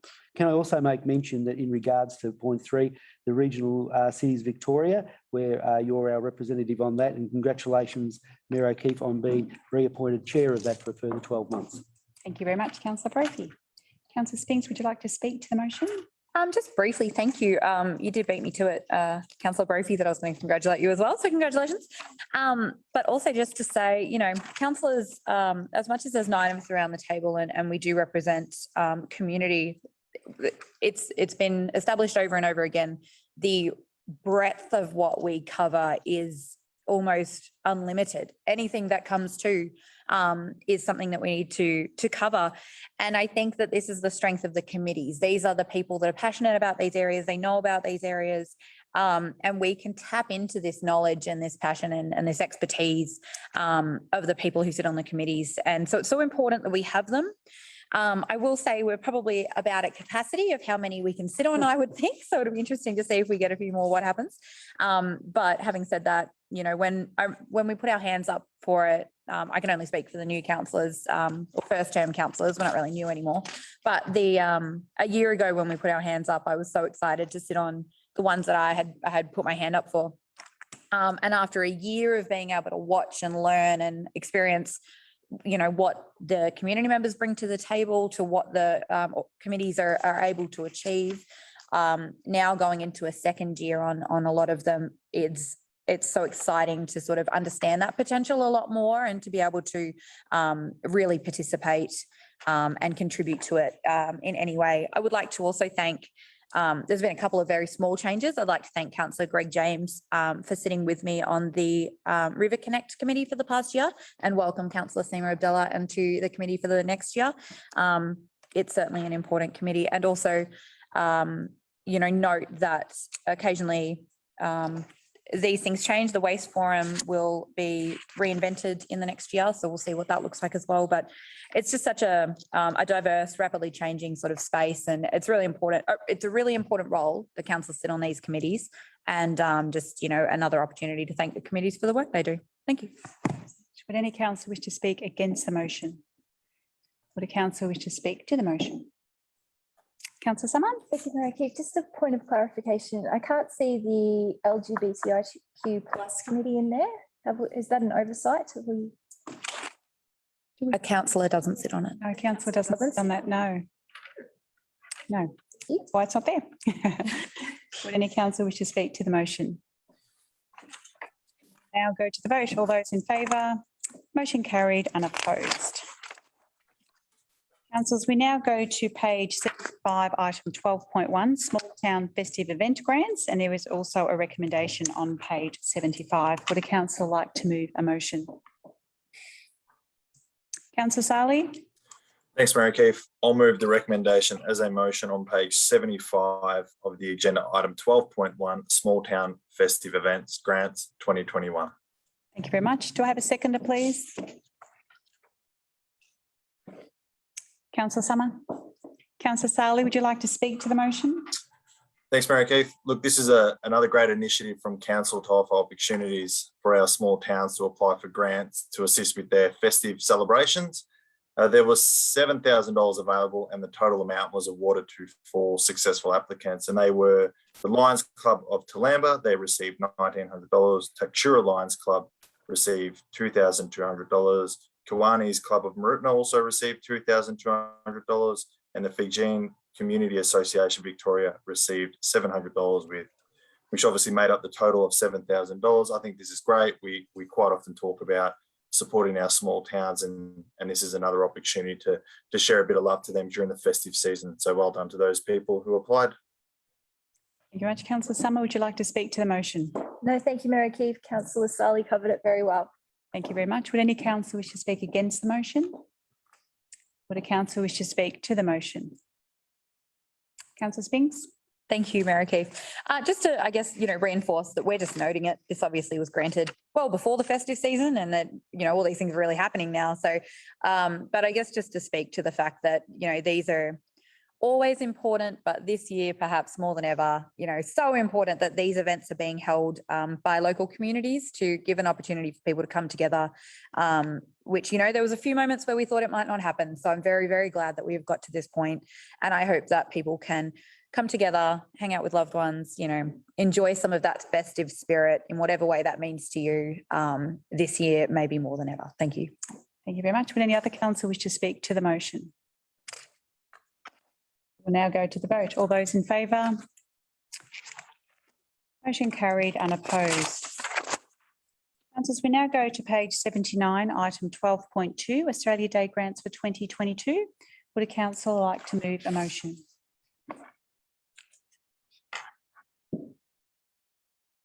Councillor Brophy? Thank you, Mayor O'Keefe.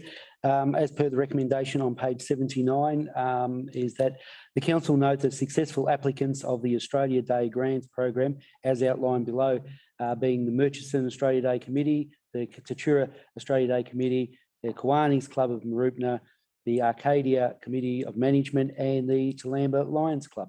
Thank you very much. Do I have a seconder, please? Someone like to second? Councillor Dobson. Councillor Brophy, would you like to speak to the motion? Look, thank you.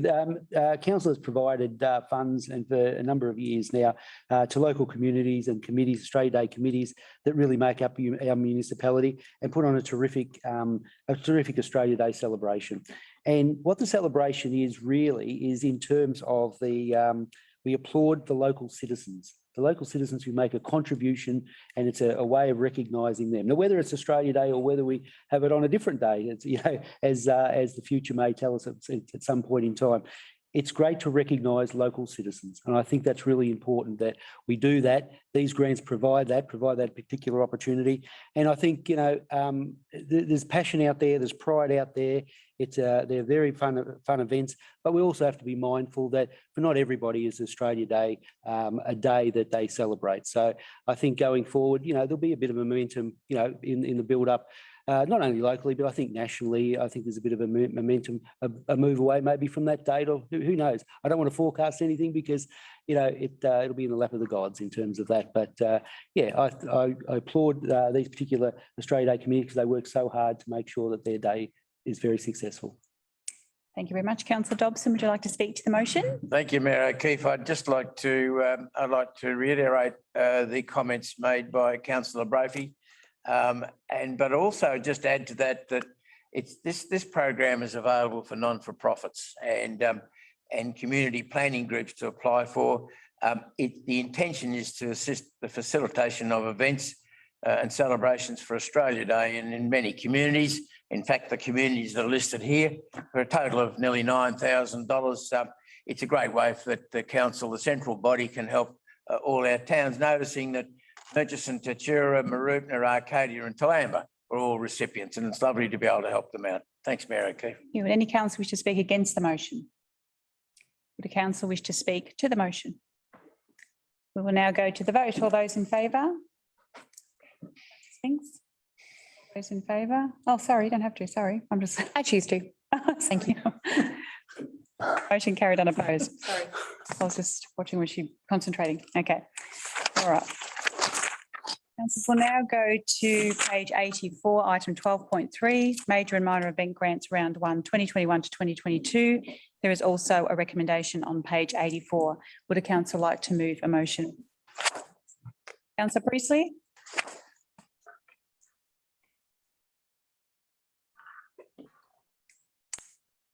Thank you, Mayor O'Keefe. I'm getting used to the lag. I'm putting my hand up halfway through your summary, and then you get to see it. With Adelaide, half an hour behind. I'd like to move a motion as printed on page 84 of the agenda that the council note the successful applicants of round 1 of the 2021-2022 major and minor event grants program as outlined below and as listed in the agenda. Thank you very much. Do I have a seconder? Councillor Brophy? Councillor Priestley, would you like to speak to the motion? Thank you very much, Mayor O'Keefe. Simply to say, this is another program in action that's supporting terrific community activity. I won't go through all these in detail because we've got a long agenda today, but some terrific events, Tatfest, Shepparton's Farmers and Specialty Market, Christmas Cycling Carnival Series, and the end of year Harvest Pickers and Packers celebration, just to pick a couple out of the list. All great community activities that are raising substantial funds in their own right and being supported by council as well.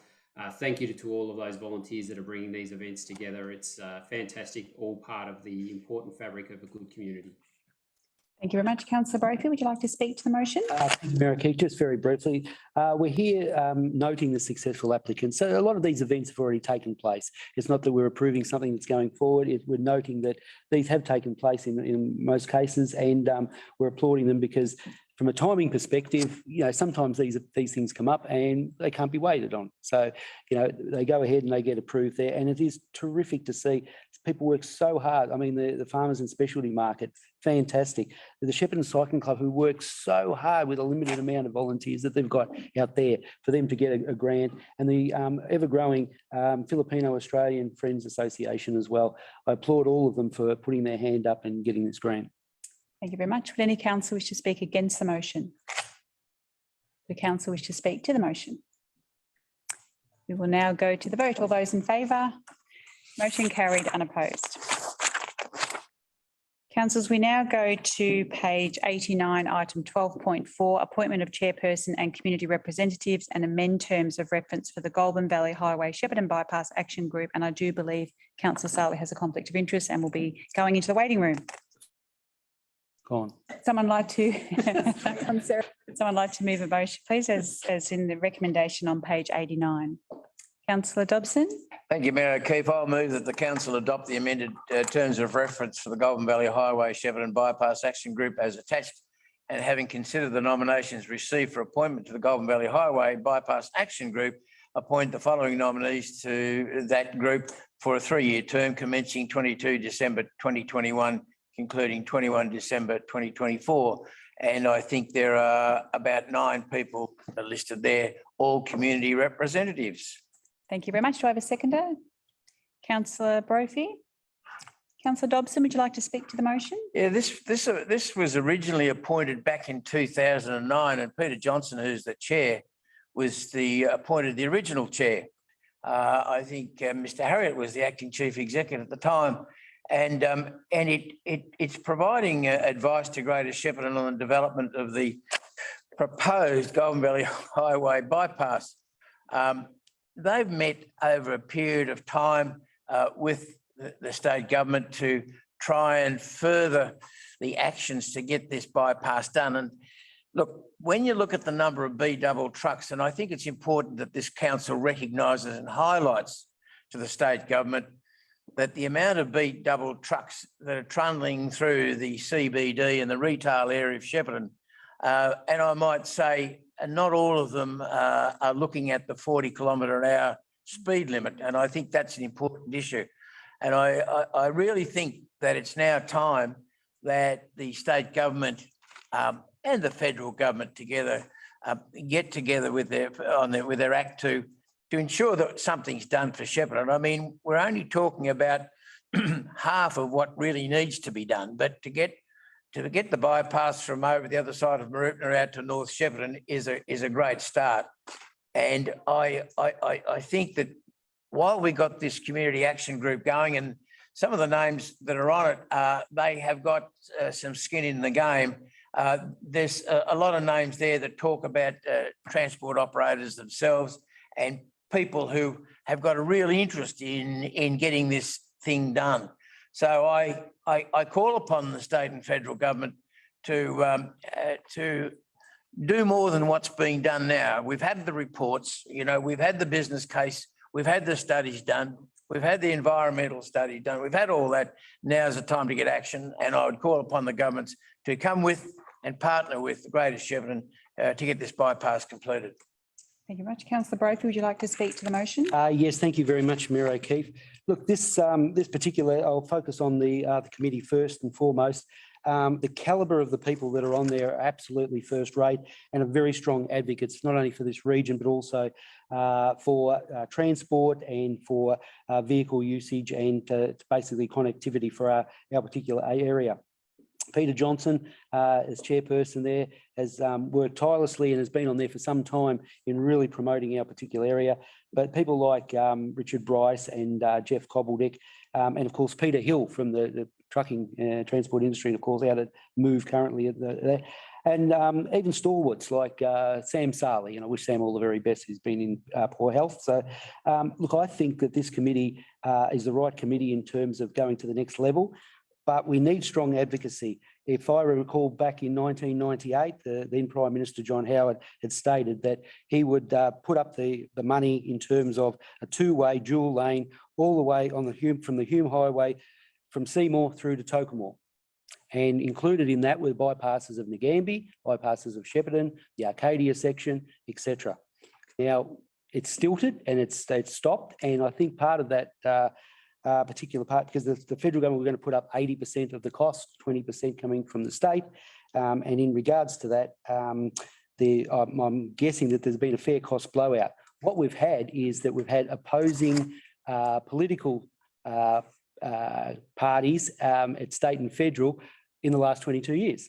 So if it's Labor in the state, it's coalition in federally and vice versa, for the period of time. So we aren't able to get this on the same page in order the states and the federals to agree. The case has now been put and recosted and sent through to the federal government. Apparently it's in cabinet in confidence, but we need to know what price it is. It's just going to keep going up and up. So we need action on it. This particular group will represent us very well. Yep.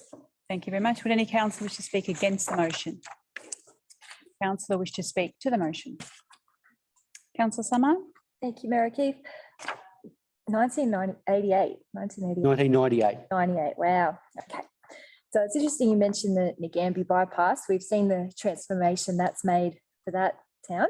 It's created a slow and leisurely atmosphere that is pleasant for tourists and recreation. So as mentioned, getting trucks off our main streets would boost business and grow our local economy. I've heard feedback from higher levels of government that the bypass isn't feasible because it only benefits Shepparton. And I was taken aback by that because it completely ignores and undermines our growth and potential. Greater Shepparton is no longer a small town of 45,000 people. We have a catchment of over 200,000 people when you take in surrounding regions. So, gender balance aside, we are potentially appointing a great group of people to this committee today, and I look forward to what they can achieve during this important election year. Local politicians have been very active in this space, so I call on them and any future politicians to lend support in promoting this project. Thank you very much. Would any councillor wish to speak to the motion? Would a councillor wish to speak against the motion? We will now go to the vote. All those in favour? Motion carried, unopposed. We can now let Councillor Sarley back in, please.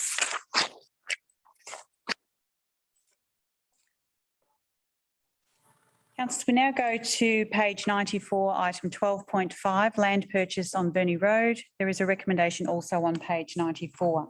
Would a councillor like to move a motion, please? Councillor Sarley? Thank you, Mayor O'Keefe. I'll move the recommendation as a motion on page 94 of the agenda, item 12.5, land purchase Verney Road. Thank you very much. Do I have a seconder? Councillor Summer? Councillor Sali, would you like to speak to the motion? Thank you, Mayor O'Keefe. Pretty simple process in council purchasing land to offer an extension of the current shared path further north up to 320 Verney Road. Although council purchased the land at a negotiated price, the actual cost of the path construction will be met by the new school that is very close to starting its development at 320 Verney Road. But I guess the most important thing is what it also does is brings Golden Valley Grammar School and surrounding estates closer to a safer walking and bike path, which will connect them to a number of central services. Thank you. Thank you very much. Councillor Summer, would you like to speak to the motion? Thank you, Mayor O'Keefe. I'm happy for this stage of the project to take place, and its costs for construction, as said, will be met by the proposed new school. But I do hope the same attention is given to active transport pathways within Shepparton CBD to encourage healthier forms of transport and reduce traffic congestion. So we've seen by tenders listed today even that shared paths are quite expensive, and we do have a long way to go in completing the Missing Links project. So happy for all forms of healthy activity, just flagging that Shepparton CBD could use a bit of attention. Thank you very much. Would any council wish to speak against the motion? Would a council wish to speak to the motion? We'll now go to the vote. All those in favour? Motion carried unopposed. Councillors, we now go to page 99, item 12.6, new business grant award funding. There is also a recommendation on page 99. Would a councillor like to move a motion, please?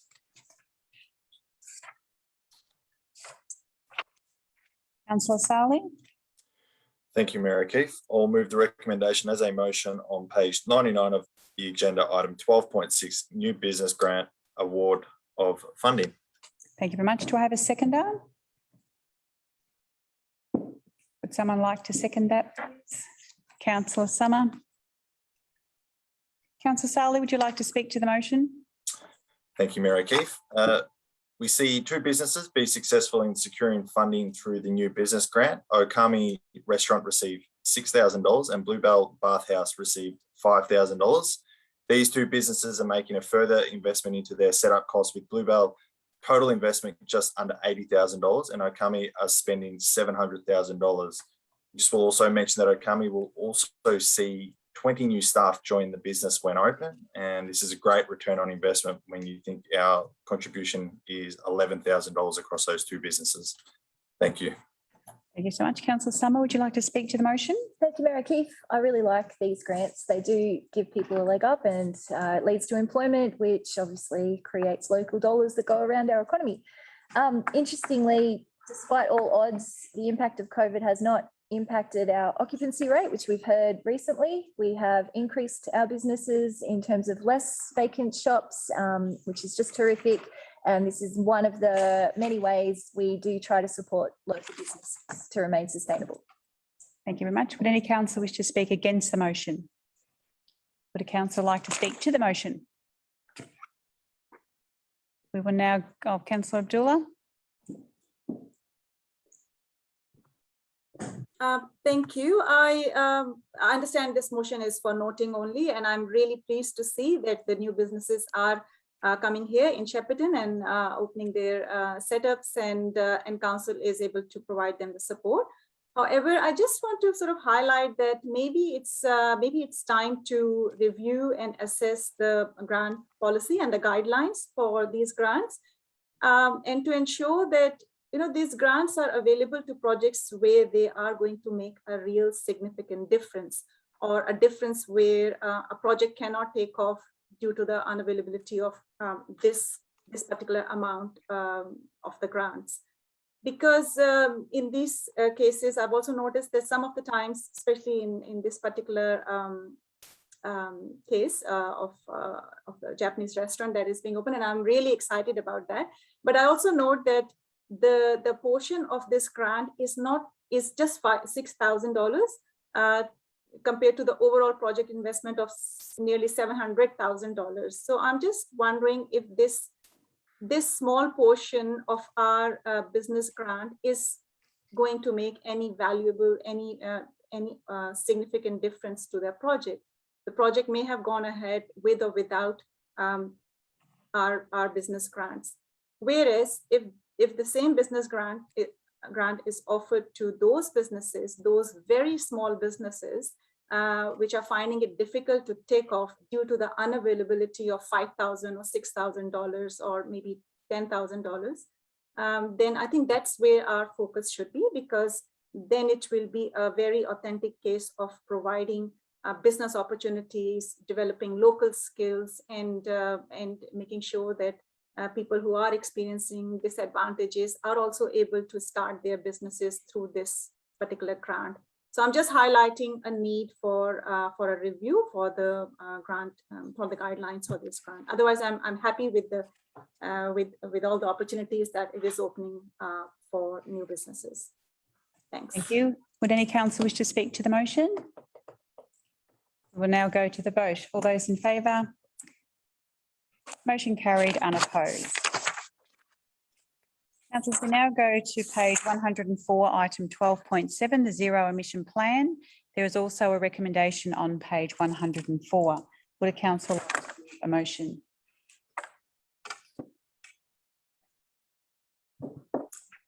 Councillor Dobson. Thank you, Mayor O'Keefe. I'll move that the council adopt the 2030 zero emissions plan for council operations as attached to this report.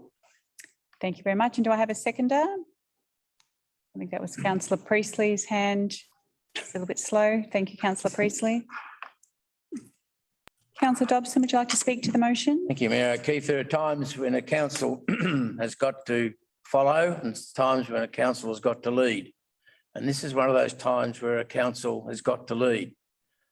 We've already passed our climate emergency policy, which was a difficult one for many to come to grips with, especially the word emergency. But as we go through the years, I think you'll find that the floods versus the fires versus the earthquakes are getting more and more. Therefore, I think it's now acknowledged that we have got a problem on our hands.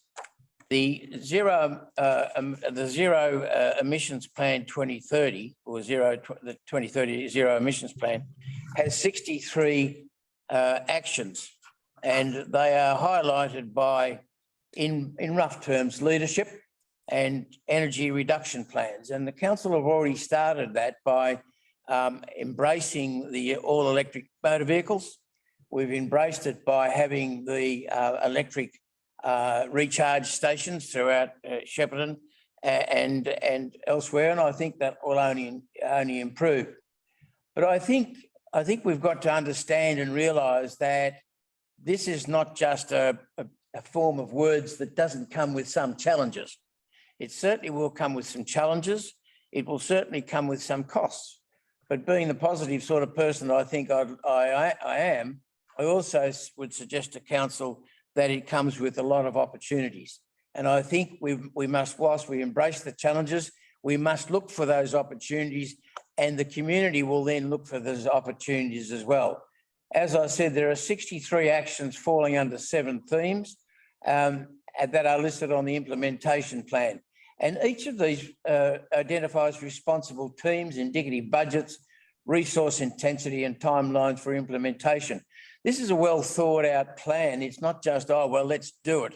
This has been well constructed by our team, and we've done this. There was 3 options. We could have done a do nothing. That's the easiest way out, and we just blunder along. Do plan, undertake what's already planned and do no more than that. But the last one, which is the all important, do all, implement all feasible emissions reduction activities, leaving minimal offsets required to reach zero emissions 2030.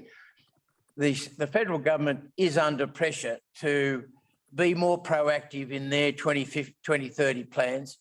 And I think by us as a local government instrumentality, we are showing the way. And I believe that what we're doing will be complemented by other local governments throughout Victoria, if not Australia, in saying to the federal government, in saying to the state governments, we're showing the way. Now's the time for you to really get on your horse and keep going. Time. Would you like an extension, Councillor Dobson? No, I'm finished. Thank you. Thank you very much. Councillor Priestley, would you like to speak to the motion? Thank you, Mayor O'Keefe.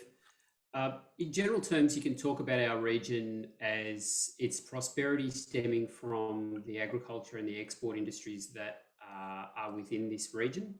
And we're looking at a scenario where 80% of our export customers from this region have committed to a net zero emissions target. And ultimately, the future prosperity of this region rests with preserving our access to those markets. And as a community, we need to start to transition to net zero so that we may continue to access those markets. At a very pragmatic level, that's the economic argument. There's also obviously the opportunities that being a leading net zero economy represents, and ultimately you can be a leader or a laggard in this space. And if we're very strategic and creative in our approach, there's the opportunity to secure net zero industries in our region that will drive economic activity and jobs. And if we're very creative and selective about how we invest in those things, it can be a real driver of our economy into the future.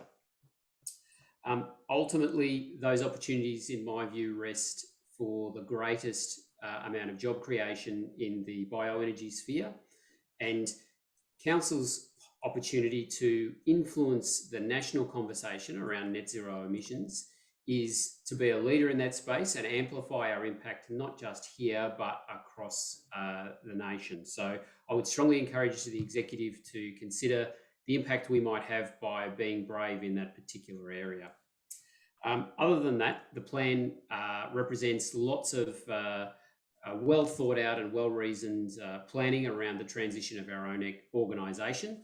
But our organisation in its own right is not going to make a difference. It's the leadership role that we play and how we play that leadership role that is going to have the main amount of influence. Thank you.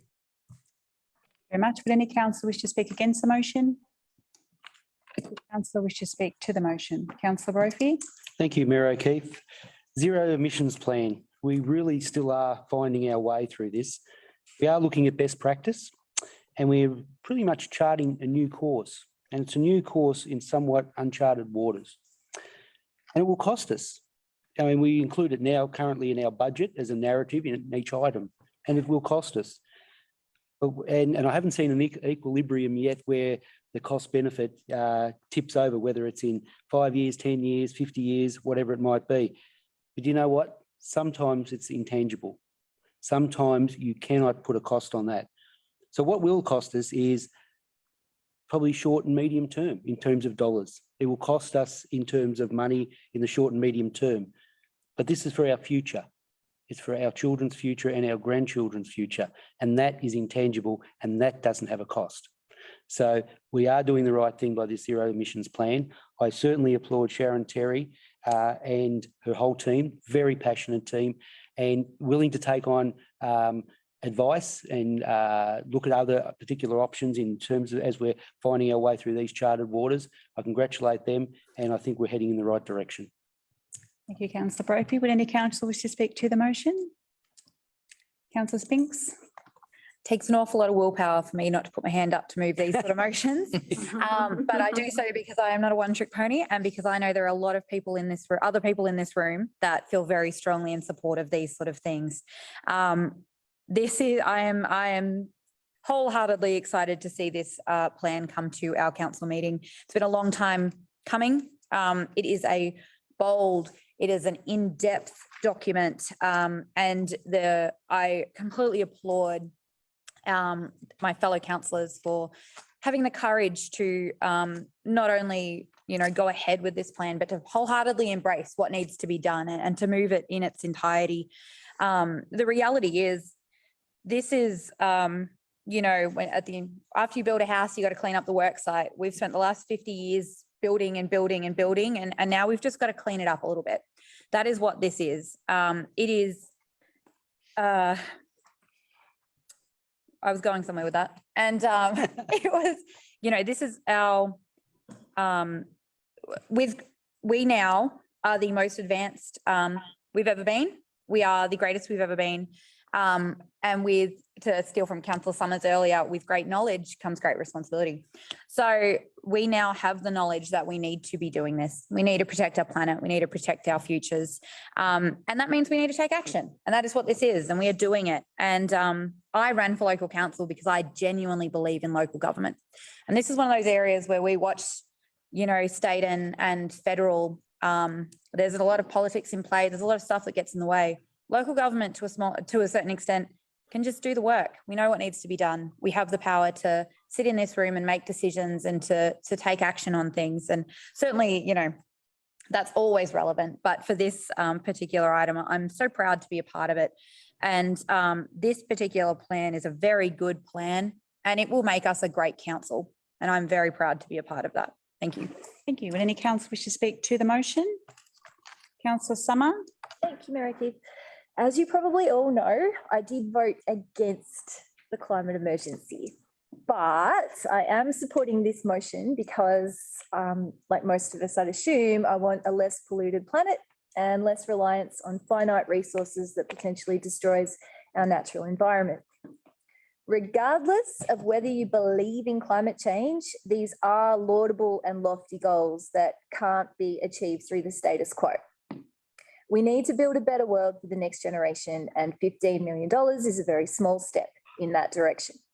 I imagine we'll reach a pointy end when we begin to amalgamate climate change recommendations into our planning scheme, because instead of growth, growth, growth, it could be reduce, reduce, reduce. And I look forward to those discussions at a later date. Big congratulations to staff who really drilled down into this issue by consulting with all their departments and doing their research instead of just ticking a box to say that we've already done enough. It's a very brave direction and I do endorse it. Yes, for all reasons I've just said. Thank you very much. Any other councillors to speak to the motion? Councillor Abdallah? Thank you. Again, briefly, I'm really pleased to see that this zero emissions plan is now ready.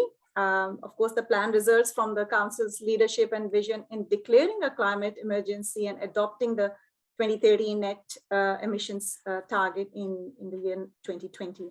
So I'm really pleased to see that the much awaited, well thought out plan has been developed, and where council has developed it on the basis of the emission reductions options paper. And council has decided to take the option of do all, like we want to do everything that is possible to implement feasible emissions reduction activities and leave very minimum activities for offsets to reach this zero emissions target. Of course, this option has opportunities and challenges, as has been highlighted by my fellow councillors.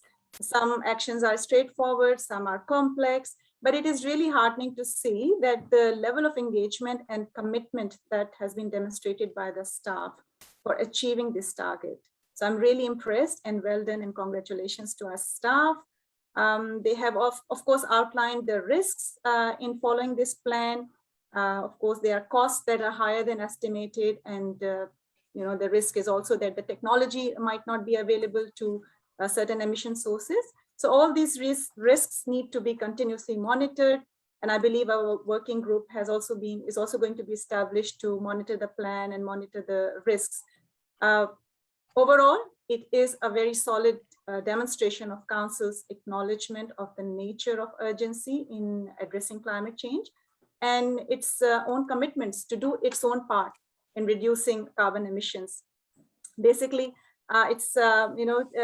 obviously our actions were not waiting on others to play their role, and we did not wait for all the answers to have a perfect solution. We acknowledged that what was needed was basically to acknowledge the problem and have the willingness and determination to continually aim for the best solutions and avail all the opportunities along the way. So well done, Greater Shepparton City Council, for doing exactly that. Thank you. Thank you very much. Would anyone else like to speak to the motion? Councillor Sali? Yeah, thanks, Mary Keith. Look, I'll actually speak against the motion because, look, I did initially support the option of do all at the September OCM, but over the last few months, I haven't been able to justify why this is an appropriate step for us to take from a local level. I mean, the reality is we're going to be, or potentially use up to a minimum of $15 million of ratepayers' money to hopefully make this council a better organisation. And I believe we're already trying to make things better without, this target forcing some pretty heavy changes on us at the expense of the ratepayer. So, there is a possibility, as Councillor Abdullah mentioned, that not meeting this target from an emissions and a financial aspect that could become a major problem for our council in the future. So I'm all for making positive changes and moving towards a modern form of technology, absolutely, but not at any cost. So, look, if I am wrong and this is supported today, which I highly anticipate it will be, I really hope we see some investment that Councillor Priestley mentioned from big industry and higher levels of government into our region because of the stance we are taking. Then the potential $15 million investment from council is absolutely worth it. If not, it's an arrow we're shooting in hope of hitting an expensive target. So I do have some concerns. Okay. Any other council wish to speak to the motion? We'll now go to the vote. All those in favour? Wait for Rob. Against? Motion carried. Mayor O'Keefe, can we get a division on that, please? Sure. Those in favour, Councillor Dobson, Councillor Summer, Councillor O'Keefe, Councillor Brophy, Councillor Spinks, Councillor Priestley and Councillor Abdullah, and those against, Councillor Sarley. Thank you. Councillors, we now go to page 112, item 12.8, the sale of land at 5 Edward Street, 115 to 121 Maud Street and 92 Nixon Street, Shepparton, the affordable housing proposal. Would the council like to move a motion? Councillor Abdullah? Thank you. I would like to move the recommendation on page 112 and 113 as the motion. And I also want to make a small correction in item 4 of this recommendation, which says subject to a council decision, and it should be read as subject to a council resolution. Do I have a seconder? Councillor Summer? Oh, sorry, Councillor Dobson. Councillor Abdullah, would you like to speak to the motion? Yes, thank you. This motion is based on officer's recommendation, which has several parts. The first part asks the council to provide an in-principle support for any funding application that's prepared by Beyond Housing and Wintergum to build a social housing accommodation at council's owned car park at the corner of Nixon and Mott Street. It also asks council to initiate the process for the possible sale or gift of council land for this project under the Local Government Act 2020, which basically requires a community consultation process on the intent to sell the land.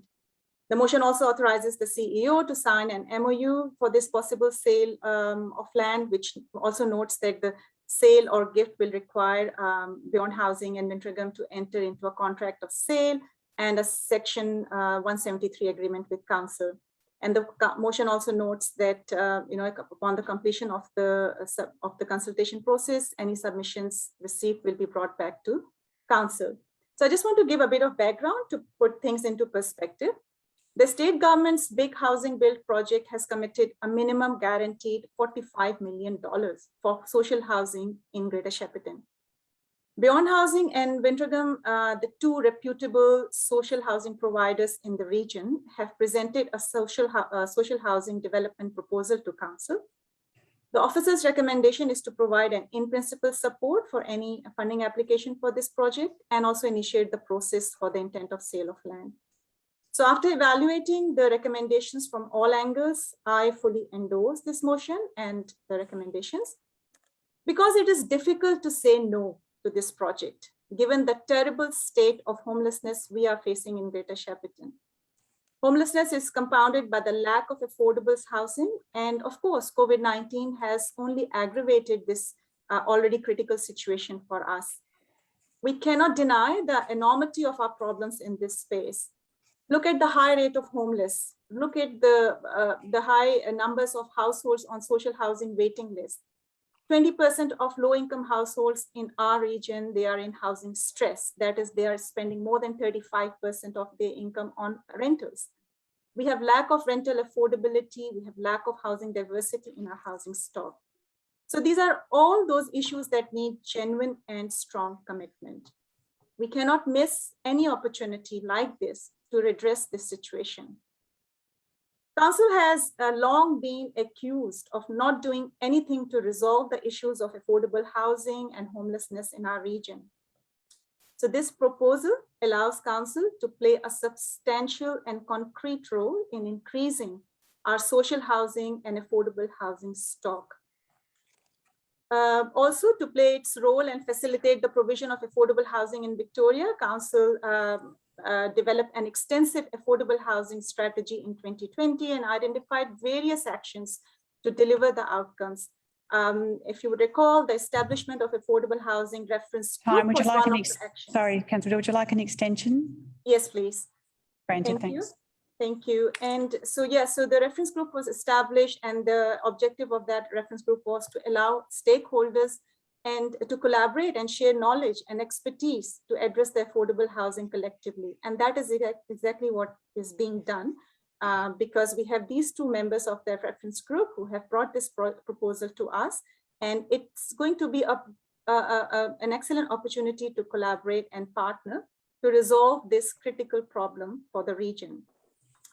The proposed site for the project is most desirable for affordable housing projects because it is close to amenities, it is close to services, it is near the open spaces like Queen's Garden, and it will also benefit CBD's activation goals through increased foot traffic and vibrancy. So I look forward to progressing on this project with our collective determination, with our empathy, and with understanding. As a community, we need to work together to make it happen. And I look forward to community's feedback that will help us fill any gaps in this project. Quickly, to those who have concerns with the site or with the design, I just need to reiterate that this proposal provides housing support to the most vulnerable members of our society: homeless families, men, women, and children. And homelessness exists because there is a lack of homes. And the only way out of this crisis is to build more affordable housing. So if we deny housing for people experiencing homelessness, it will not decrease. Instead, it will only increase the number of homeless people in our region.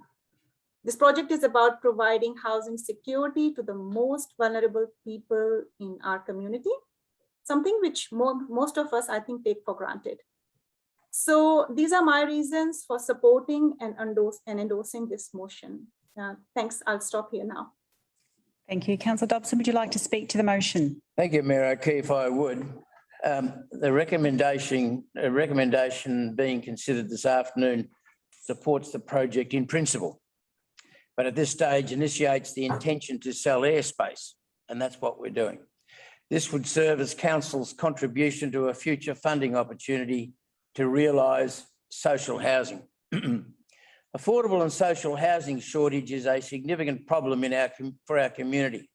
This report implements a number of adopted council strategies. Partnership opportunities between housing providers and council are seen as one of the key ways to address this shortage. Council has advocated strongly to the Victorian Government on this issue. In relation to site suitability, Council's CBD strategy encourages the use of council car parks for mixed use of development and encourages increasing residential uses in the CBD as part of the activation of the CBD. The document does not specify who the occupants should be, however.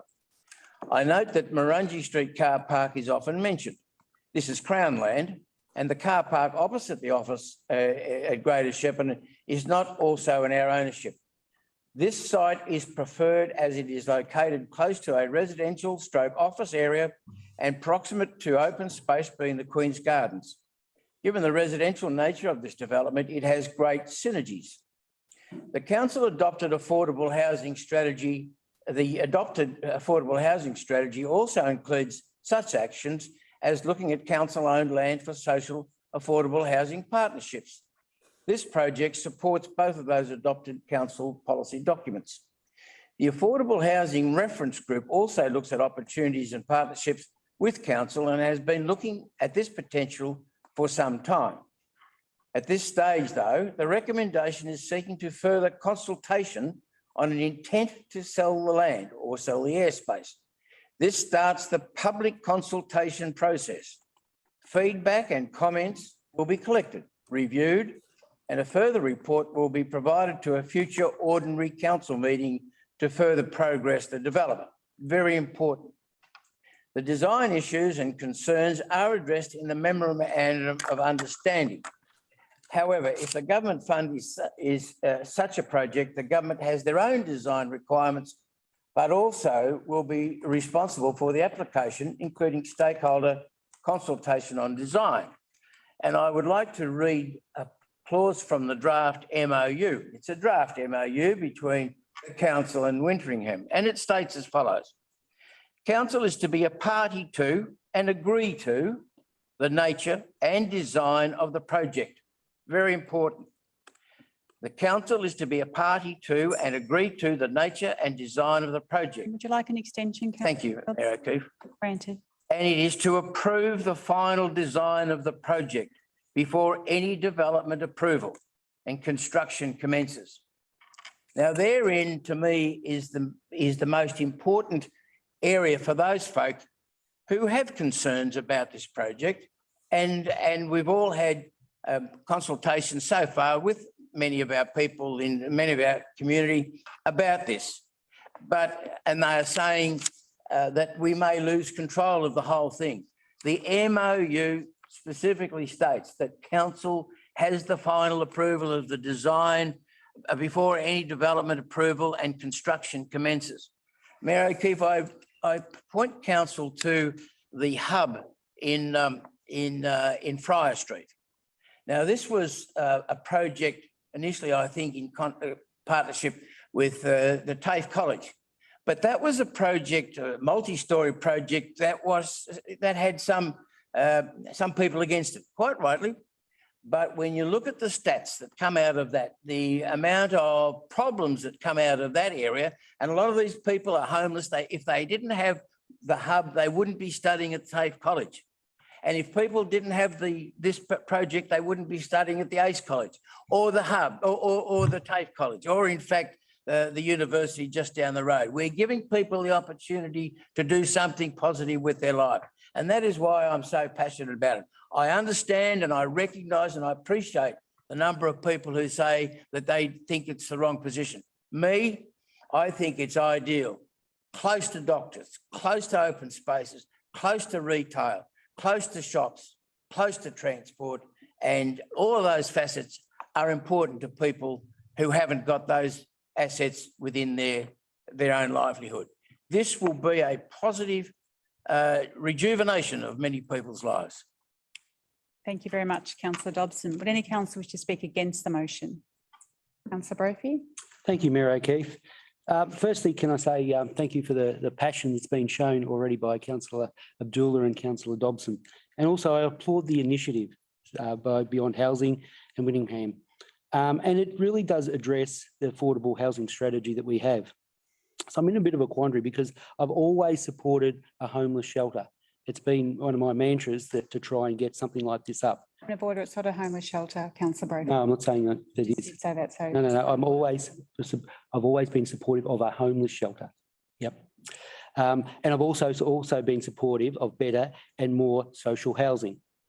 And just as important, I think more inner city living. I've always been supportive of those three things. And as I said earlier today, I look very, very much how we look after our vulnerable is how we're measured, indeed. So the memorandum of understanding that's been put there is an intent, and it's an intent. I don't know too many memorandum of understanding that doesn't go on to be taken up and agreed to. And there's the part with the design there, and I have to think about: is it what the wider community expects? Is it through the consultation process, which has been named here? Will it drive for a better outcome? I'm not too sure because I've looking at that. I don't think we have enough detail to really make a judgment on this at this point in time. I think it's been rushed. I think it sets a precedent which could be dangerous in terms of gifting airspace. If sold or if we're gifted, let's just see how that pans out. And I'm really not convinced, and I haven't seen the structural design yet. And I know that's to come, but for reassurance for the community, I think we need to see that prior to going out to consultation. So in that sense, I think we need it, but perhaps not at this particular location. Thank you. Thank you very much. Any council wish to speak for the motion? Councillor Summer? Thank you, Mayor O'Keefe. From the outset, I'd like to reiterate that this is merely the first preliminary tick before any decision is made. This will only provide in principle support, and absolutely no transfer of land is being made at this point. It's just going out for consultation. Owners and occupiers of all abutting land will be notified for comments, and notices will be placed on local media sites to commence public consultation.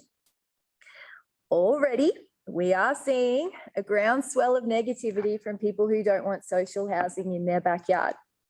This is disappointing, but somewhat predictable given the exposure to crime in Greater Shepparton and the misguided stigma associated with those people on welfare. We do have social issues that can lead to crime, domestic violence, and other antisocial behaviours, but these are not exclusive to those on social housing wait lists.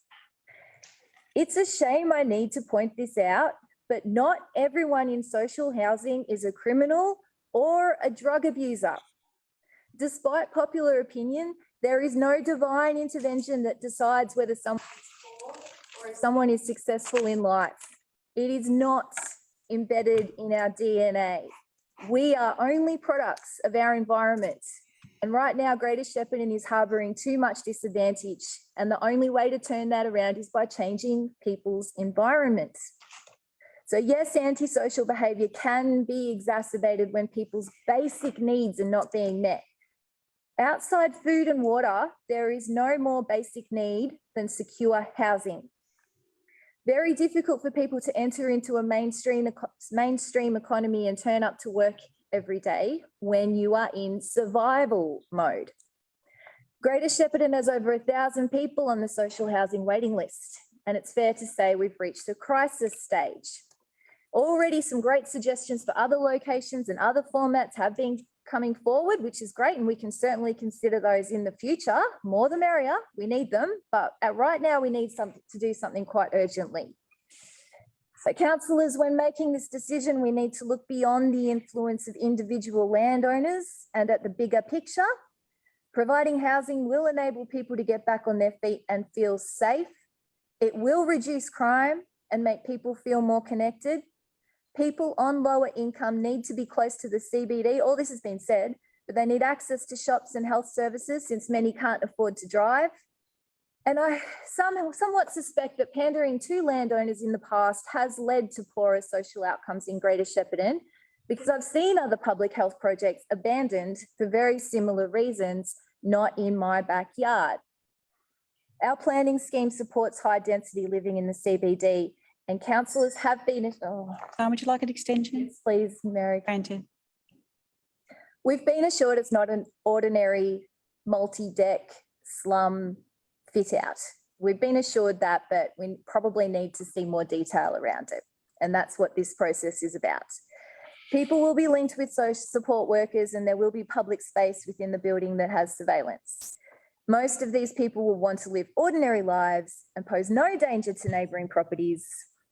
Except having said that, the car park underneath the proposed building does concern me, and it has from the outset. And the last thing I want to do is support a building that creates more social problems than it solves. So I will be keeping an open mind. I look forward to hearing the results of consultation. No doubt there will be fierce opposition, as with any of these social initiatives. It doesn't matter where we put it, we will have an avalanche of complaints and heavy scrutiny. Every bit of this project will be picked apart and we will get a better picture of what it's going to be. If there is compelling evidence that this will indeed become another neglected commission area that council will need to address in future decades, I will not be supporting it. However, we must consider this project with open minds and not be blinded by prejudice before making our final decision. Very much, Councillor Summer. Would any councillor wish to speak against the motion? Councillor Sarley? Thanks, Mayor O'Keefe. Look, there's been some really positive comments about why we should support the initial steps of having this project get off the ground, and I'm 100% supportive of affordable housing. But when I first saw this proposal, the location and potential design is what had me a little concerned. You'll always have a not next door to me stance from some, and fair enough. I mean, it's a big development with a little bit of the unknown attached to it.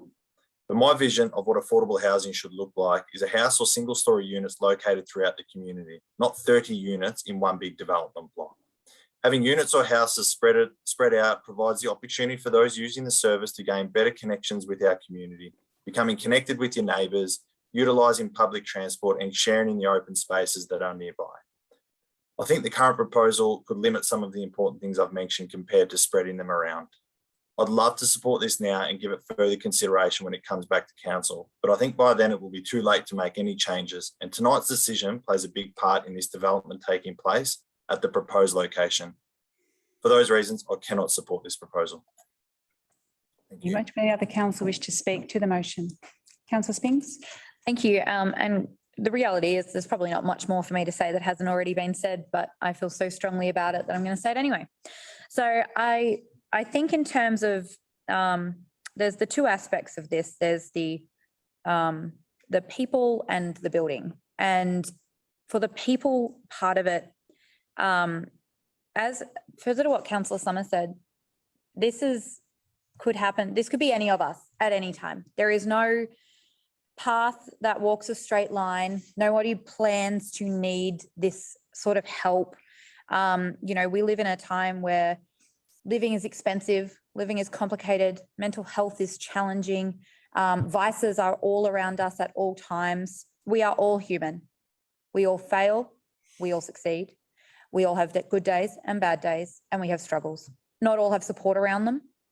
For those who haven't experienced hardship at this time, of this level or of this type, we all have our own hardships. But, that is a privilege that we haven't had to. And it does not make it exempt from us ever having to in our lives. So I think it's important to recognise that we're talking about human beings that are just having a hard time and need help. Further to that, reading through the report, there is 1,041 households on the waiting list for social housing, and today we are talking about 30. This does not cover it. This does not even come close. And further to that, rental affordability fell by 10% in the last decade, and 27% of low-income households experience housing stress. As many as are on the waiting list, there is just as many who are about to be. This is a disaster waiting to happen. It's a disaster already happening. And the reality is we have all the strategies and we have all the plans, and before us today is the opportunity to do something about it. And I think that cannot be understated. I ask that for those who are considering this out there in the community, please consider these human beings with empathy and compassion and without bias and without stereotypes. Good people can live in social housing and bad people can live anywhere. It is a reality that you cannot guarantee a good neighbour, and you cannot, condemn a social housing person to a box either. This is the world we live in. To the actual building, which is what we are discussing today, and it is council's part in this. I support an increased density. We look at, affordable housing. We know that we need higher densities.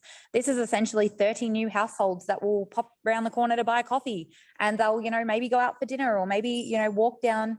How much are you going to get, please? Might wander down, to Kmart to buy a treat. I don't know. There are people living in our district, in our region, living, thriving, existing, and now having the dignity of housing, which is so very basic, as has been highlighted before myself. These are people who will contribute to society. And you know what? We don't all contribute every day. These people may have off days, the same as any human being in this room or in this municipality. But 30 new houses in the municipality is a good thing. That means they can. It increases our density. It means that we have, more homes. I'd love to see more of this kind of thing coming, though I am very open to that discussion. And I think that the particular site, again, as has been highlighted, it's so close to amenity. You know, I spend so much time talking about walkability and, you know, about being able to use active transport. And this is exactly what that is. This is to some extent, a wonderful lifestyle. I would be very open to this idea of living in the city. And it's something we're missing across the board. So it's a good, in and of itself, if we weren't even talking about social housing, it would be a really interesting proposal to consider and to have a discussion around. For this particularly though, we are talking about, there is an added layer. We are talking about vulnerable people that need our support. And we have all said, and it's in our council plan, and this is the direction of council, that we want to support these people. And again, to finish on, today we have that opportunity. Thank you. Any council wish to speak against the motion? Councillor Priestley. Thank you, Mayor O'Keefe. Firstly, I'd just like to foreshadow a motion in the event that this motion fails. Okay, thank you. Thank you.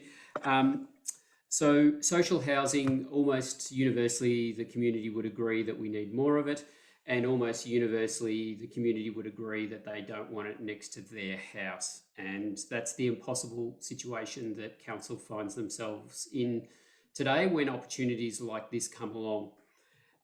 Ultimately, that what I want to facilitate and make sure is that those that are neighbours or affected by this type of development have a process where they're able to provide their feedback, and for that to be considered by council before anything progresses. And that's a really important part of the consideration when we're balancing the needs of the broader community against the needs of those in the immediate vicinity of this development. So today's not decision day about it. Today's the day that we announce that there's a proposal on the table and we go out to the community and we receive that feedback. And later, when that feedback's come in and it's been considered, that's when we're going to make that decision. So I'll leave it there. Thank you, Mayor O'Keefe. Thank you very much. Would any other council wish to speak for the motion? I think everyone's spoken. Would any council like to speak against the motion? Just prior to closing, I'd just like to have a few comments, and I know most people in the community know how passionate I am about homeless people, but I will tell you, homeless people do come from all walks of life. It's been pointed out tonight and I have seen it firsthand. And this last 2 years, we have had so much financial disadvantage from all walks of life. One of the comments I found extremely disappointing was those people, when I spoke to many objectors over the last few days. Those people are people like you and I and our neighbours, and people that have often got to a position in life that they didn't expect to do or weren't in control of. So, you know, we lobbied very hard. We had a parliamentary inquiry in Shepparton, I think 2 years ago, which we fought very hard to get here because of our statistics. We finally got them to Shepparton. Myself, and I think Seema at the time was mayor, we both presented to that parliamentary inquiry asking for this type of investment. We have this type of investment now. It's never going to be, as we've pointed out today, a perfect location. But as we say, there's still consultation process that's to go out into the community, and we always want to bring the community on board regardless of opinions. So that's about democracy, it's about respect, and I'm really happy that that's where we're heading. But please stop and think about when we label people, those people, it's very offensive. We will now go to the vote. Right, a reply to. Sorry, right of reply, Seema. Thank you. Quickly, I think everybody has said everything they wanted to say, and all sides of the arguments have been discussed. In the end, I would just like to say that, you know, the largest hurdle to overcome in this kind of a project, it continues to be the stigma, the prejudice surrounding affordable housing, as you have pointed out, Mayor O'Keefe. And to me, I mean, there is no moral justification of excluding social housing from the neighborhoods. We have always wanted high density living in the CBD. We have wanted affordable housing units. We have wanted to redress homelessness issues. All those opportunities are right here now through this proposal. So in the end, there is, because it's a community consultation process that is going to initiate, everybody will have the opportunity to provide their feedback. But just a gentle reminder to be kind and to be more understanding about the needs of people who are experiencing vulnerabilities and homelessness. So I think there's nothing more that I can say. Thanks very much. Thank you very much. We will now go to the vote. Those in favour? Against? Sorry, Against? Mayor O'Keefe. Yeah, I'm against. Sorry. I apologise. Councillor Priestley? I'm against. I couldn't see your hand, sorry. Motion carried. Mayor Can we have a O'Keefe's- division? Yeah, Sure. Those in favour, Councillor Dobson, Councillor Summer, Councillor O'Keefe, Councillor Spinks and Councillor Abdullah. Those against, Councillor Priestley, Councillor Siley and Councillor Brophy. Councillors will now go to page 124, item 12.9, the Manara lease agreement. There is also a recommendation on page 124. Would a council like to move a motion? Councillor Summer? Thank you, Mayor O'Keefe. Just up to after that emotional one. Let me see. Okay, that the council. One, undertake a community engagement process in relation to the council's intention to enter into the agreement for lease in relation to the Manara Centre for Regional Excellence project and the lease of the land to Manara Limited as per the Local Government Act 2020 and Council's Community Engagement Policy. And two, receive a further report after the community engagement process has been completed in order to consider the proposal to enter into the agreement for lease in relation to the Manara Centre for Regional Excellence project. Oh, terrible. Thank you very much. Do I have a seconder? Councillor Spinks? Councillor Summer, would you like to speak to the motion? It seems a little late in the game to be going to community consultation now. We've done a lot of planning and we've invested a lot of money into the site with this proposal in sight. But however, even though we probably potentially should have been consulting a lot earlier, it is an opportunity to still inform the public about the intention of this project and answer any questions that people have.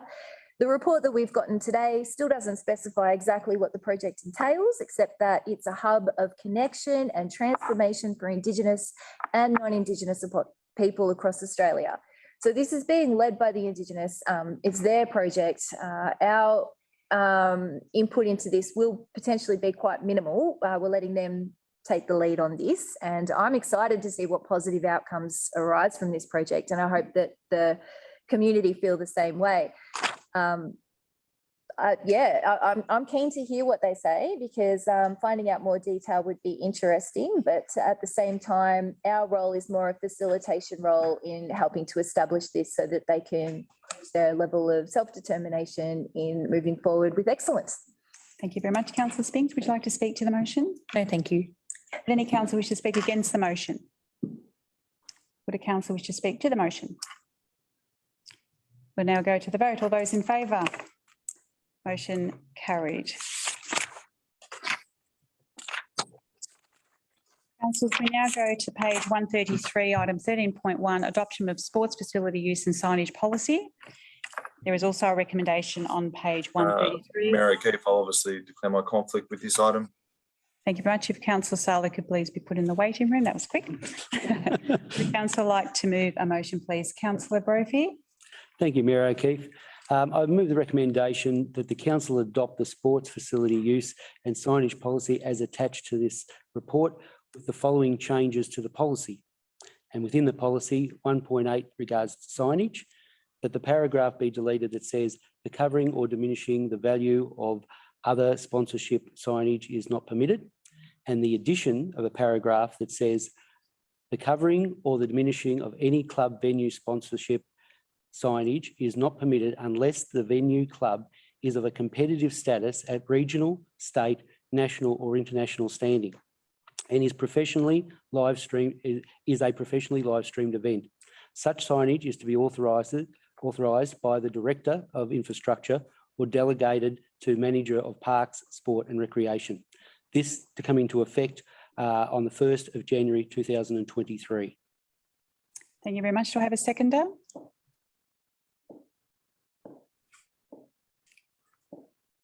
Councillor Dobson.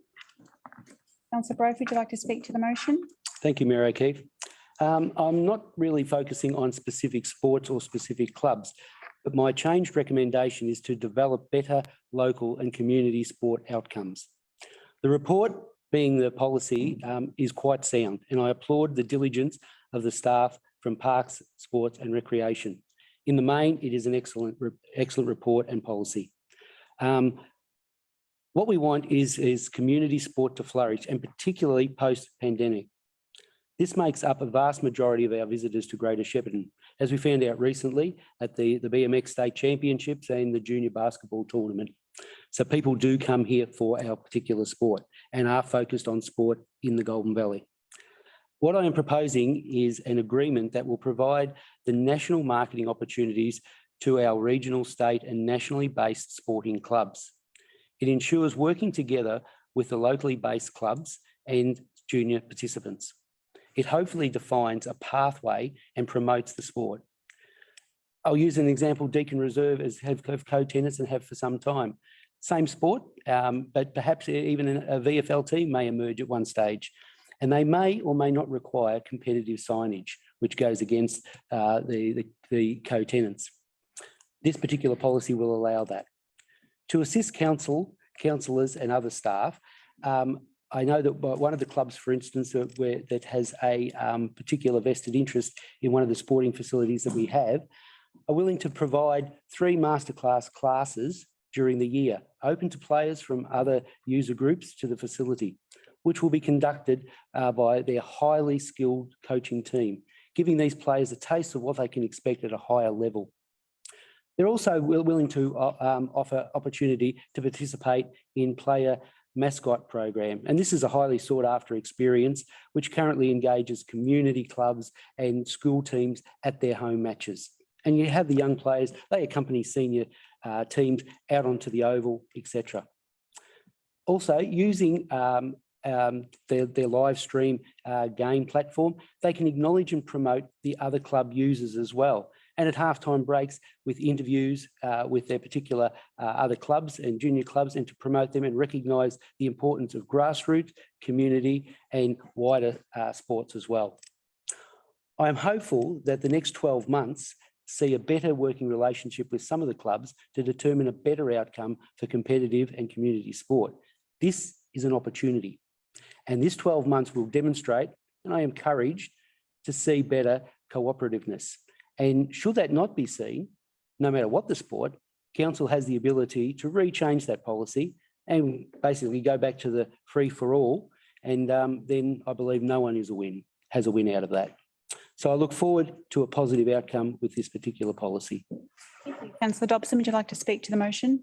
It's very simple in my mind, Councillor Mayor O'Keefe, is that your national, state, regional, state, national or international sporting programs or matches or whatever you want to call them would take precedence over locally based ones. I mean, that's how sport goes. I mean, if the Big Bash, for example, came to Deakin Reserve, the Big Bash people would expect that their signage would be their backers, their partners would expect to see their signs on national television. And that's the pure and simple thing about it. The unfortunate thing about this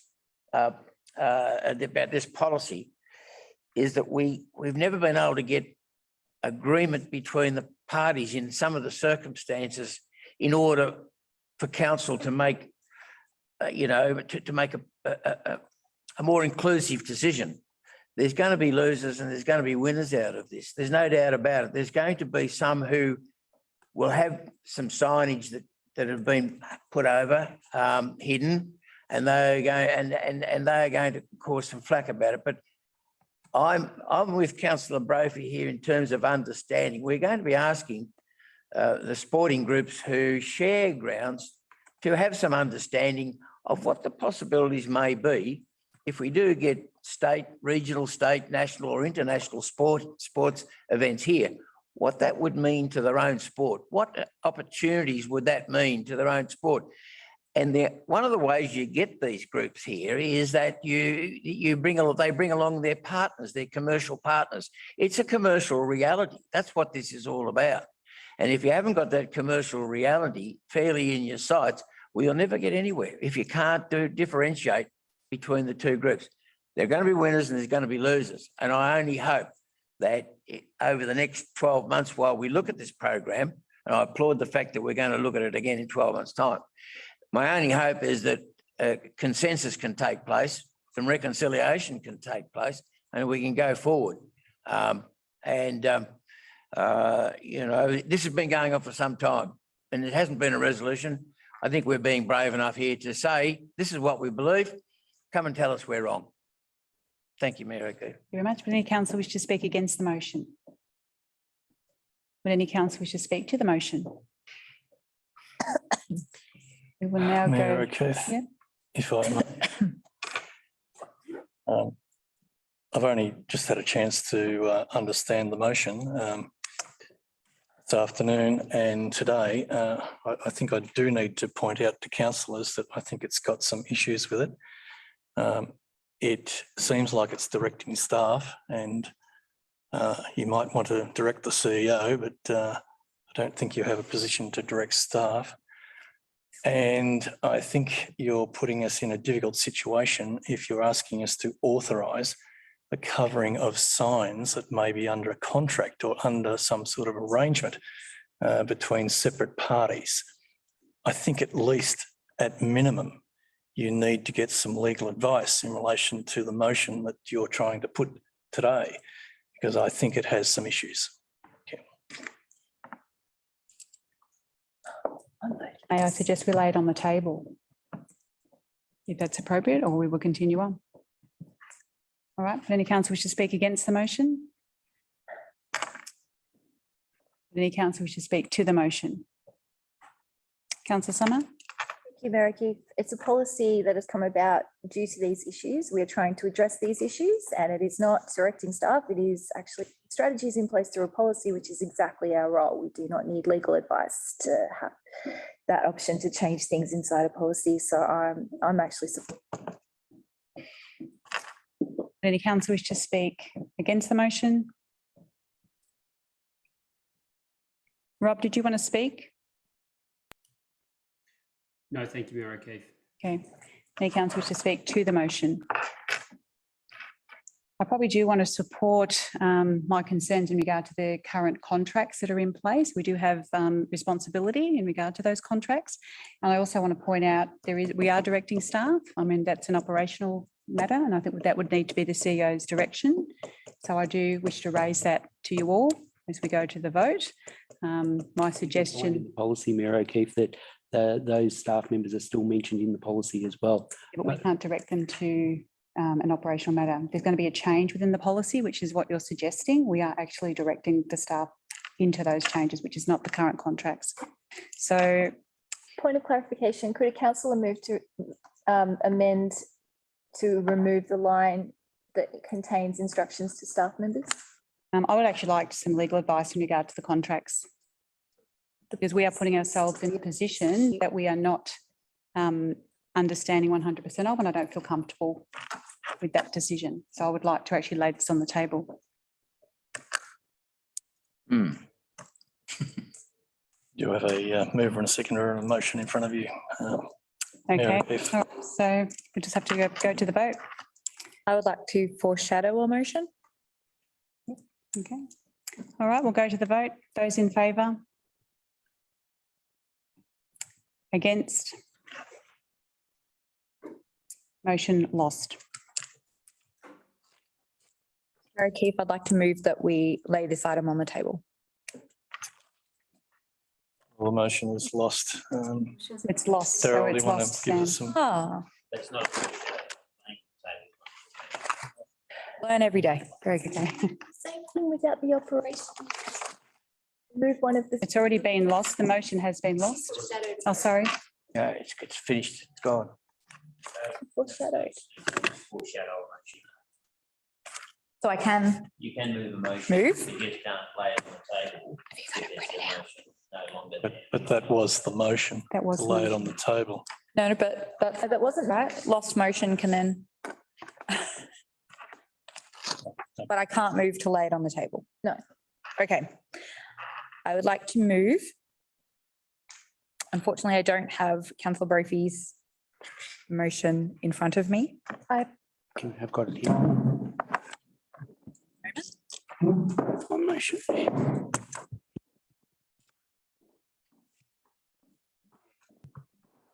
I would like to move, thank you, councillor Summer, I'm all good, thank you. That move as a motion that the council adopt the sports facility use and signage policy as attached to this report with the following changes to the policy. 1.8 signage, the paragraph, the covering or diminishing the value of other sponsorship signage is not permitted to be deleted. To be replaced with, how is this going to work out? Same motion that's been lost. But No, I was going to remove the line, but that feels integral to the intent of the motion. I'm just going to bow out. Sorry, Work it out. I understand what you're saying. So I it's a took- good idea. There needs to be authorization, and now I have to remove that to continue with what I was about to do. So I'm just, but okay, we'll bow out. All right, motion lost. Councillors, we now go to, Bring councillor Sally back in. yes, bring councillor Sally back in, thank you. We now go to page 141, item 13.3, contract award report, contract number 2159, provision of electrical line clearance, tree pruning, and the recommendation is also on page Over one. 141, sorry. You've skipped over one. Oh, 13. I missed one. Sorry, Sorry. Long day. 13.2, sorry, 13.2. my pages stuck together. Item 13.2, approval of variations contract number 2121 Watt Road Bridge Upgrade on page 137. There is also a recommendation on page 137. Would a councillor like to move a motion, please? Councillor Summer? Thank you, Mary Keith. Find it again now. What here is? I'll get there eventually. We'll just wait around. Let me see. And I further down the track. That the council, one, approve the variation of $63,163.54, including GST, to contract 2121 Watt Road Bridge Upgrade. Two, authorize the Chief Executive Officer to sign the contract variation order and make payment when the works are completed. Thank you very much. Do I have a seconder? Councillor Dobson? Councillor Summer, would you like to speak to the motion? Mayor Keith, we're faced with another variation. It does seem highly unusual to me that we're approving a variation after a project has been finalised. It certainly puts us in a corner. The CEO has verbally assured us that he has not gone ahead and already signed the contract variation. But even so, I believe it should have been better dealt with earlier during a special meeting, not after the project has been finalised. I did initially object to commencing remedial works on that bridge because I wanted to rebuild the bridge entirely. And the variations listed potentially sorry. should have been identified during the tender stage. Point of Apologies clarification. for interrupting again. What would you like to Mary mention? Who wants to keep- Keith. The comment about whether I've signed off on anything, I mean, Checks and balances, good governance. the variation has been signed off on. Already signed it without a resolution. The variation, and I can read to you some legal advice in relation to this if you wish.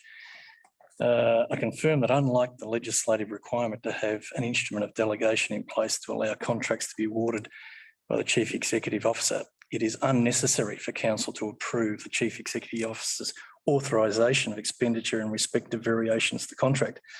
Once a contract is awarded, including by Council, the Chief Executive Officer is exclusively responsible for managing the contract as an operational matter under Section 94A, function of the Chief Executive Officer of the Local Government Act.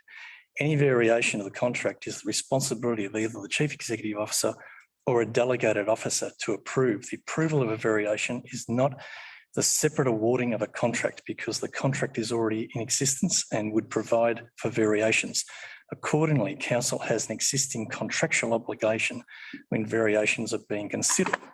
For transparency and accountability reasons, Council currently has an exercise of delegations policy which contains a table specifying the allowable limits for variations. However, based on the advice above, this is not a legal requirement, but based on compliance with the policy, this is the reason for the report to Council dealing with the variations to SAM construction contract. It's typical of dealing with contracts in this organisation, this council. We are totally transparent. You talk about the contract report in the previous part of the agenda, how we always put things in front of you. This variation report is just another way of being totally transparent, but as per the legal advice, is absolutely not required. So this complication or this confusion about whether the CEO has signed off on anything is really a moot point. Okay. Would you mind explaining why point 2 is in the recommendation? Authorise the Chief Executive Officer to sign the contract variation order and make payment when the works are completed. We are authorising that. Because we have a policy that says that, and in accordance with the legal You've advice. already done it. We should be noting that you've already done it. Wow. Have you finished? No, can I be excused from the meeting, please, Mayor O'Keefe? Sure. I asked a question, got an answer. It was a lot.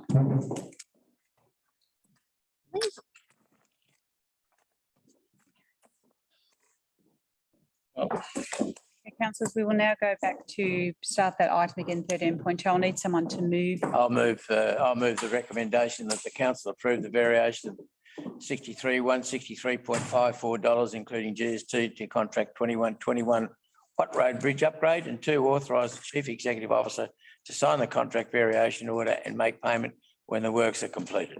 Thank you so much. Do I have a seconder, please? Councillor Springs. Councillor Dobson, would you like to speak to the motion? Yes, just quickly, after that confusion, it's good to see that the Watt Road Bridge has finally been dealt with. It notes in the report that there's some variations due to some unforeseen additional replacements, etc., that had to be done, an extra quantity of epoxy grout, for example. So these variations are deemed necessary to achieve desired capacity of the upgrade. So that's in a nutshell, but the good news is that it's completed the works. Thank you very much. Councillor Spinks, would you like to speak to the motion? Thank you. Just briefly, while it is, there's no getting around, it is disappointing that it came in quite a bit over the original quote. The variations are justified, and it is just what you get with really old bridges. And the reality is this bridge needs to be updated. We need a new bridge, but we can't, bridges sorry, take a whole bunch of time. And in the meantime, we had to upgrade this because we need 2 crossings. We need a bridge that functions in the meantime. So while we work to look at what that second crossing looks like, that future bridge looks like, this work had to be completed. It needed a variation. It needed the works to be done that were uncovered. And this is just the reality of this particular project. Thank you. I'm right. You okay? Would any councillor like to speak against the motion? Up to you to take over. Would any councillor like to speak to the motion? Councillor Brophy. Thank you, Mayor O'Keefe. While you compose yourself there, I'll just quickly mention in regards to that. Look, variations, they always raise my shackles, but the good news on this particular thing is it came in on time. May not have come in on per se, but it did certainly come in on time, and access is now available, and hopefully for the next 10 years it'll suffice in terms of that transiting the back road, if you like, between Shepparton and Mooroopna. Obviously, we now need to start focusing, in a decade's time as to the replacement of that and which alignment we do that with. I do know that it's been a long afternoon. The combined variation comes to a total of $229,000, which is basically 27% of the contract sum. To me, I think with variations are normally for unseen things. And I think that given the fact that, it is an old bridge, it is under repair, it is underwater, that would have given me red flags that it was going to be pretty high anyway. And so I think maybe this was certainly underquoted from the outset, hence the variations. And, look, when you get under the water and you find other things, I get that. But I think that maybe some scuba diving engineers might have been able to see that a little bit earlier perhaps. But anyway. Just point of clarification that it didn't come in under quote, but it did come in under original budget. Correct, Yes. correct, yes. Okay, I think I'm right. Would any other council wish to speak to the motion? Now go to the vote. All those in favour? Motion carried unopposed. Go to page 141, item 13.3. Contract award report, contract number 2159, provision of electrical line clearance tree pruning. There is also a recommendation on page 141. Would a council like to move the motion? Councillor Priestley?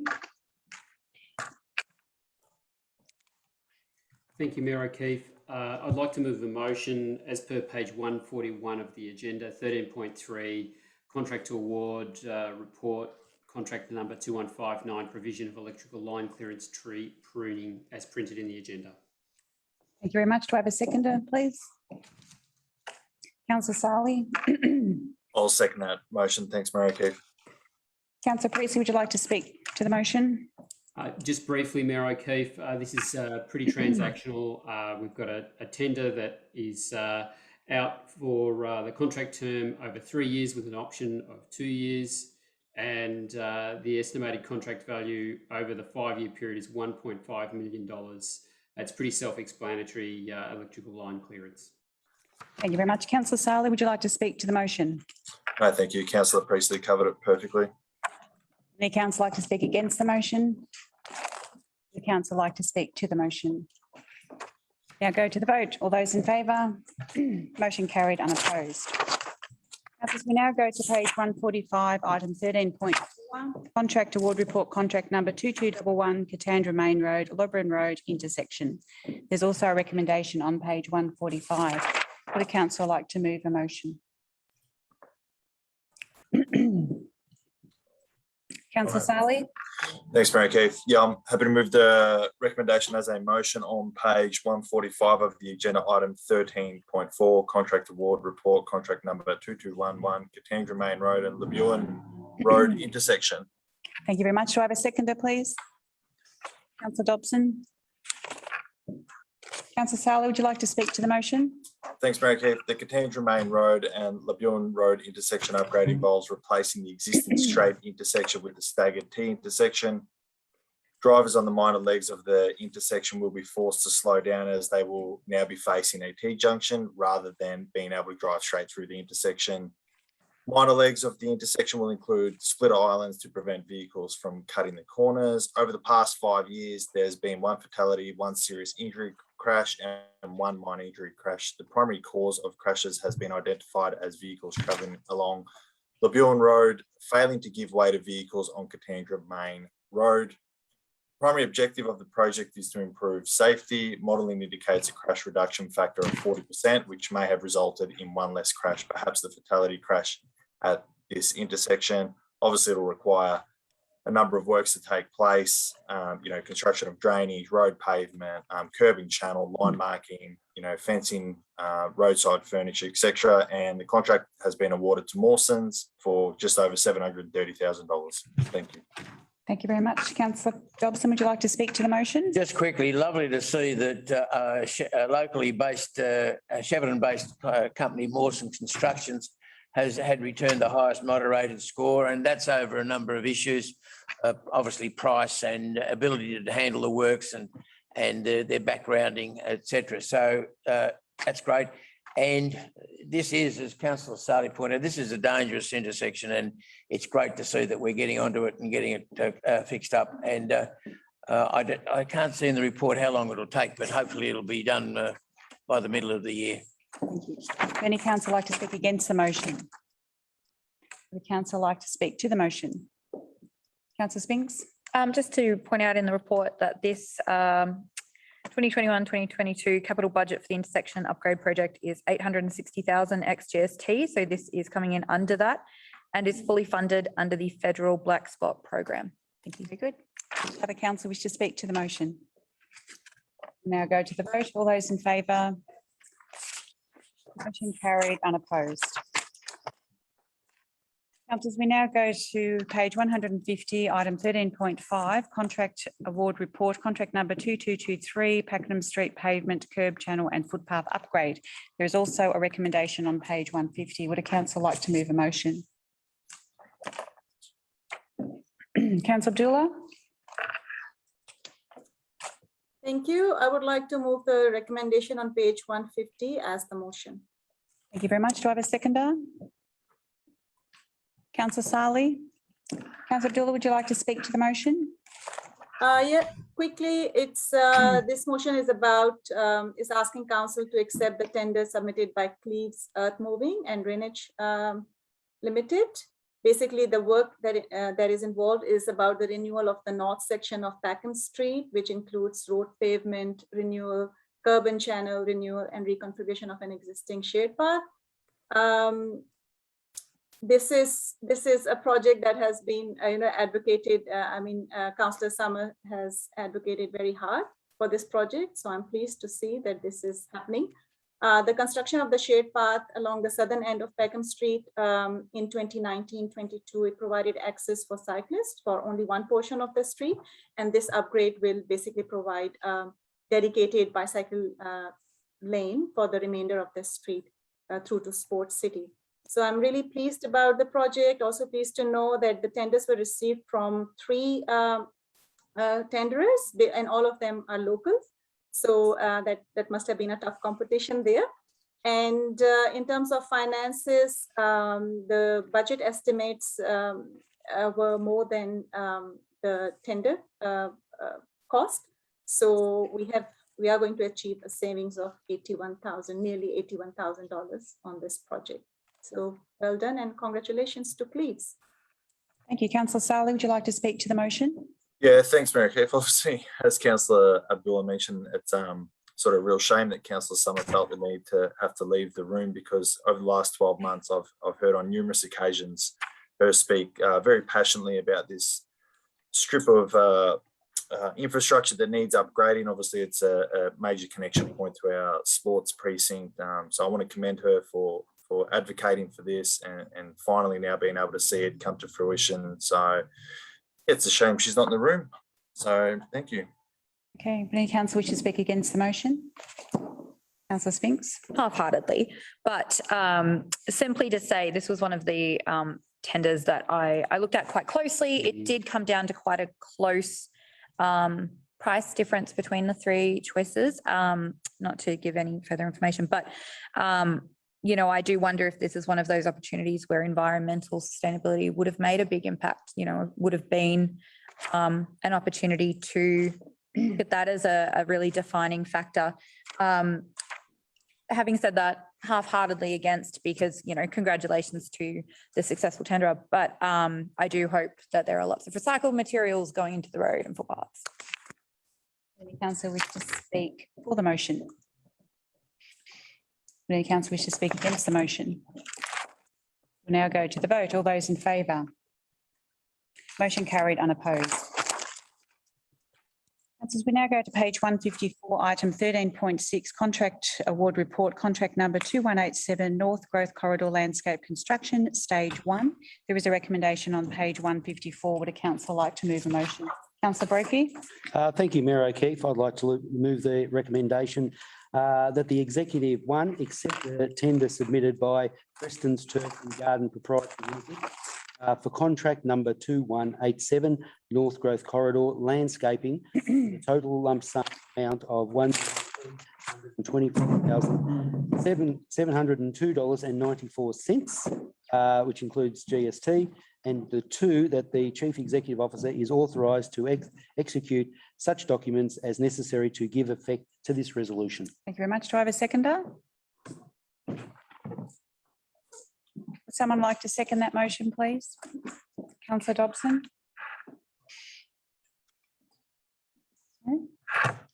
Oh, okay. On this one here. So councillors, just note, so it should say that As per that the council, okay. Just note, just under the recommendation, it should be that the council, not that the executive. Just a note of that. I was reading verbatim there. Thank you very much. Sorry about that. That the council, under the recommendation, not that the executive. Just note that under the recommendation that it says that the executive, it actually should read as normal, that the council. Thank you. Do we have a seconder? Yes. Councillor Dobson? Councillor Brove, would you like to speak to the motion? Yeah, look, thank you, Mayor O'Keefe.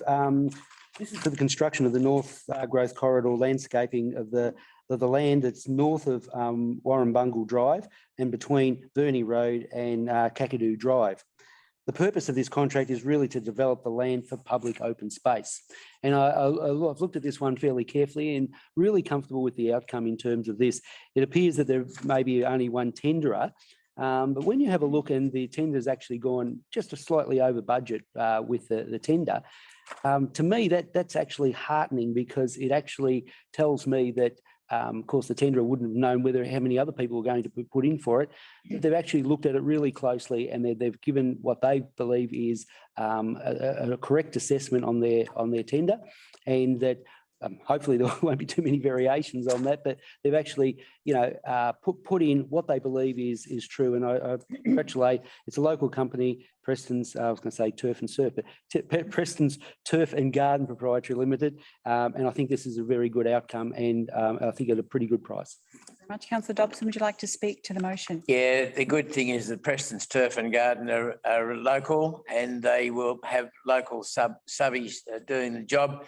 They've had some experience before in Maud Street, Maroopna, McLennan Street and St Anne's College, which St Anne's College is a lovely spot out there, as well as another at St Augustine. So I think we can be well satisfied that they've got the background and the wherewithal to be able to do a good job.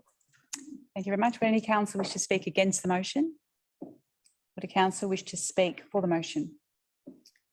Councillor Spinks? Just to recognise, I know earlier in this particular meeting, we talked a lot about local content. I think the last few that we've just approved and potentially will right now is certainly indicative of the quality local that we have going on. And I'm excited that so many do go to our local suppliers. Thank you very much. Would any council wish to speak to the motion? We will now go to the vote. All those in favour? Motion carried, unopposed. Go to page 158, item 13.7, the contract award report, contract number 2228, construction of drainage at the stadium and Manara Precinct, Shepparton. There's a recommendation also on page 158. Would a council like to move a motion? Just before we do, Mayor O'Keefe, is point 2 authorise is that the right terminology, the Chief Executive Officer or Council on that one? CEO. CEO, okay, thank you. Would a council like to move a motion? Yeah, I'll move that motion. Thank you, councillor Dobson. Do I have a seconder? Do I have a seconder? Councillor Spinks. Councillor Dobson, would you like to speak to the motion? Yeah, look, I can remember being a long-term resident of Shepparton, that big open drain that starts out at Shepparton East and drains half the orchards from out at Shepparton East and finishes up in the Goulburn River. And it's always been the source of some consternation from people around because it's right in the middle. Well, it's now right in, it used to be right on the outskirts, it's right in the middle of Shepparton now, and it surrounds our sporting complex. And, you'd hate to think about what may or may not happen with kids and what have you all around the place. So it's good that we're getting on with the job. It's an expensive piece of infrastructure, 3.3 mil, but that's the way it is. And it says that the work was triggered by the fact that the existing drainage strategy for the adjacent sporting precinct does not allow the proposed developments of the stadium site and of the Manara site. So it's an upgrade all around in order for those two very important sites to progress. Thank you very much. Councillor Spinks, would you like to speak to the motion? No, thank you, Mayor O'Keefe. Any council wish to speak against the motion? Would a council wish to speak to the motion? We will now go to the vote. Oh, sorry, councillor Brophy. Just very quickly, Mayor O'Keefe, this is really just to tidy up, as councillor Dobson said too. So irrespective, and I know that we're the Manara project, there's been master plans there, the sports stadium master plans there. Irrespective of that, we need to tidy it up to make sure that no matter what development looks like at the end of the day, that we've taken care of business in terms of this beforehand. Very much. Would any other council wish to speak to the motion? We'll now go to the vote. All those in favour?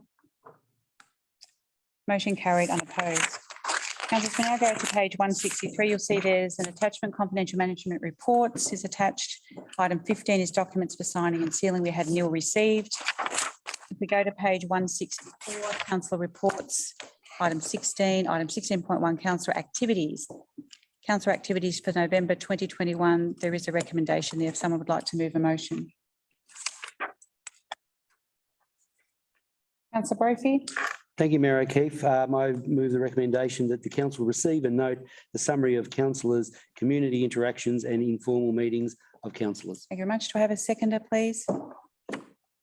Councillor Priestley. Councillor Brophy, would you like to speak to the motion? Look, just very quickly, where restrictions are relaxing, more events are being taken place. There's probably a number of things that we haven't reported back to Maz and council to say that we've actually attended, because all of a sudden we're now seeing nearly a full page worth of things, and maybe probably a page and a half by the end of January, because things are opening up. We've been swamped with invitations to so many events, which is so heartening, and the councillors are getting to as many as they can, and I applaud them, and also the council staff too. It's been a really busy November and into December, and council staff have worked extraordinarily hard to make sure that we get the right invitations and all the information that's supplied to us, because that's really important. And hats off to councillors who've been able to attend, and to their families for letting them get out and about. Thank you. Much. Councillor Priestley, would you like to speak to the motion? No, thank you, Mayor O'Keefe. Any council wish to speak against the motion? Council wish to speak to the motion? Now go to the vote. All those in favour? Motion carried unopposed. Councillors, we now come to page 166, the final page on our agenda. Item 6.2, council committee reports, nil received. 16.3, notice of motion, amendment or rescission, nil received. Urgent business not included on the agenda, nil received. Just prior to closing the meeting, we'd like to wish everyone a very Merry Christmas and a really Happy New Year, very safe and Happy New Year.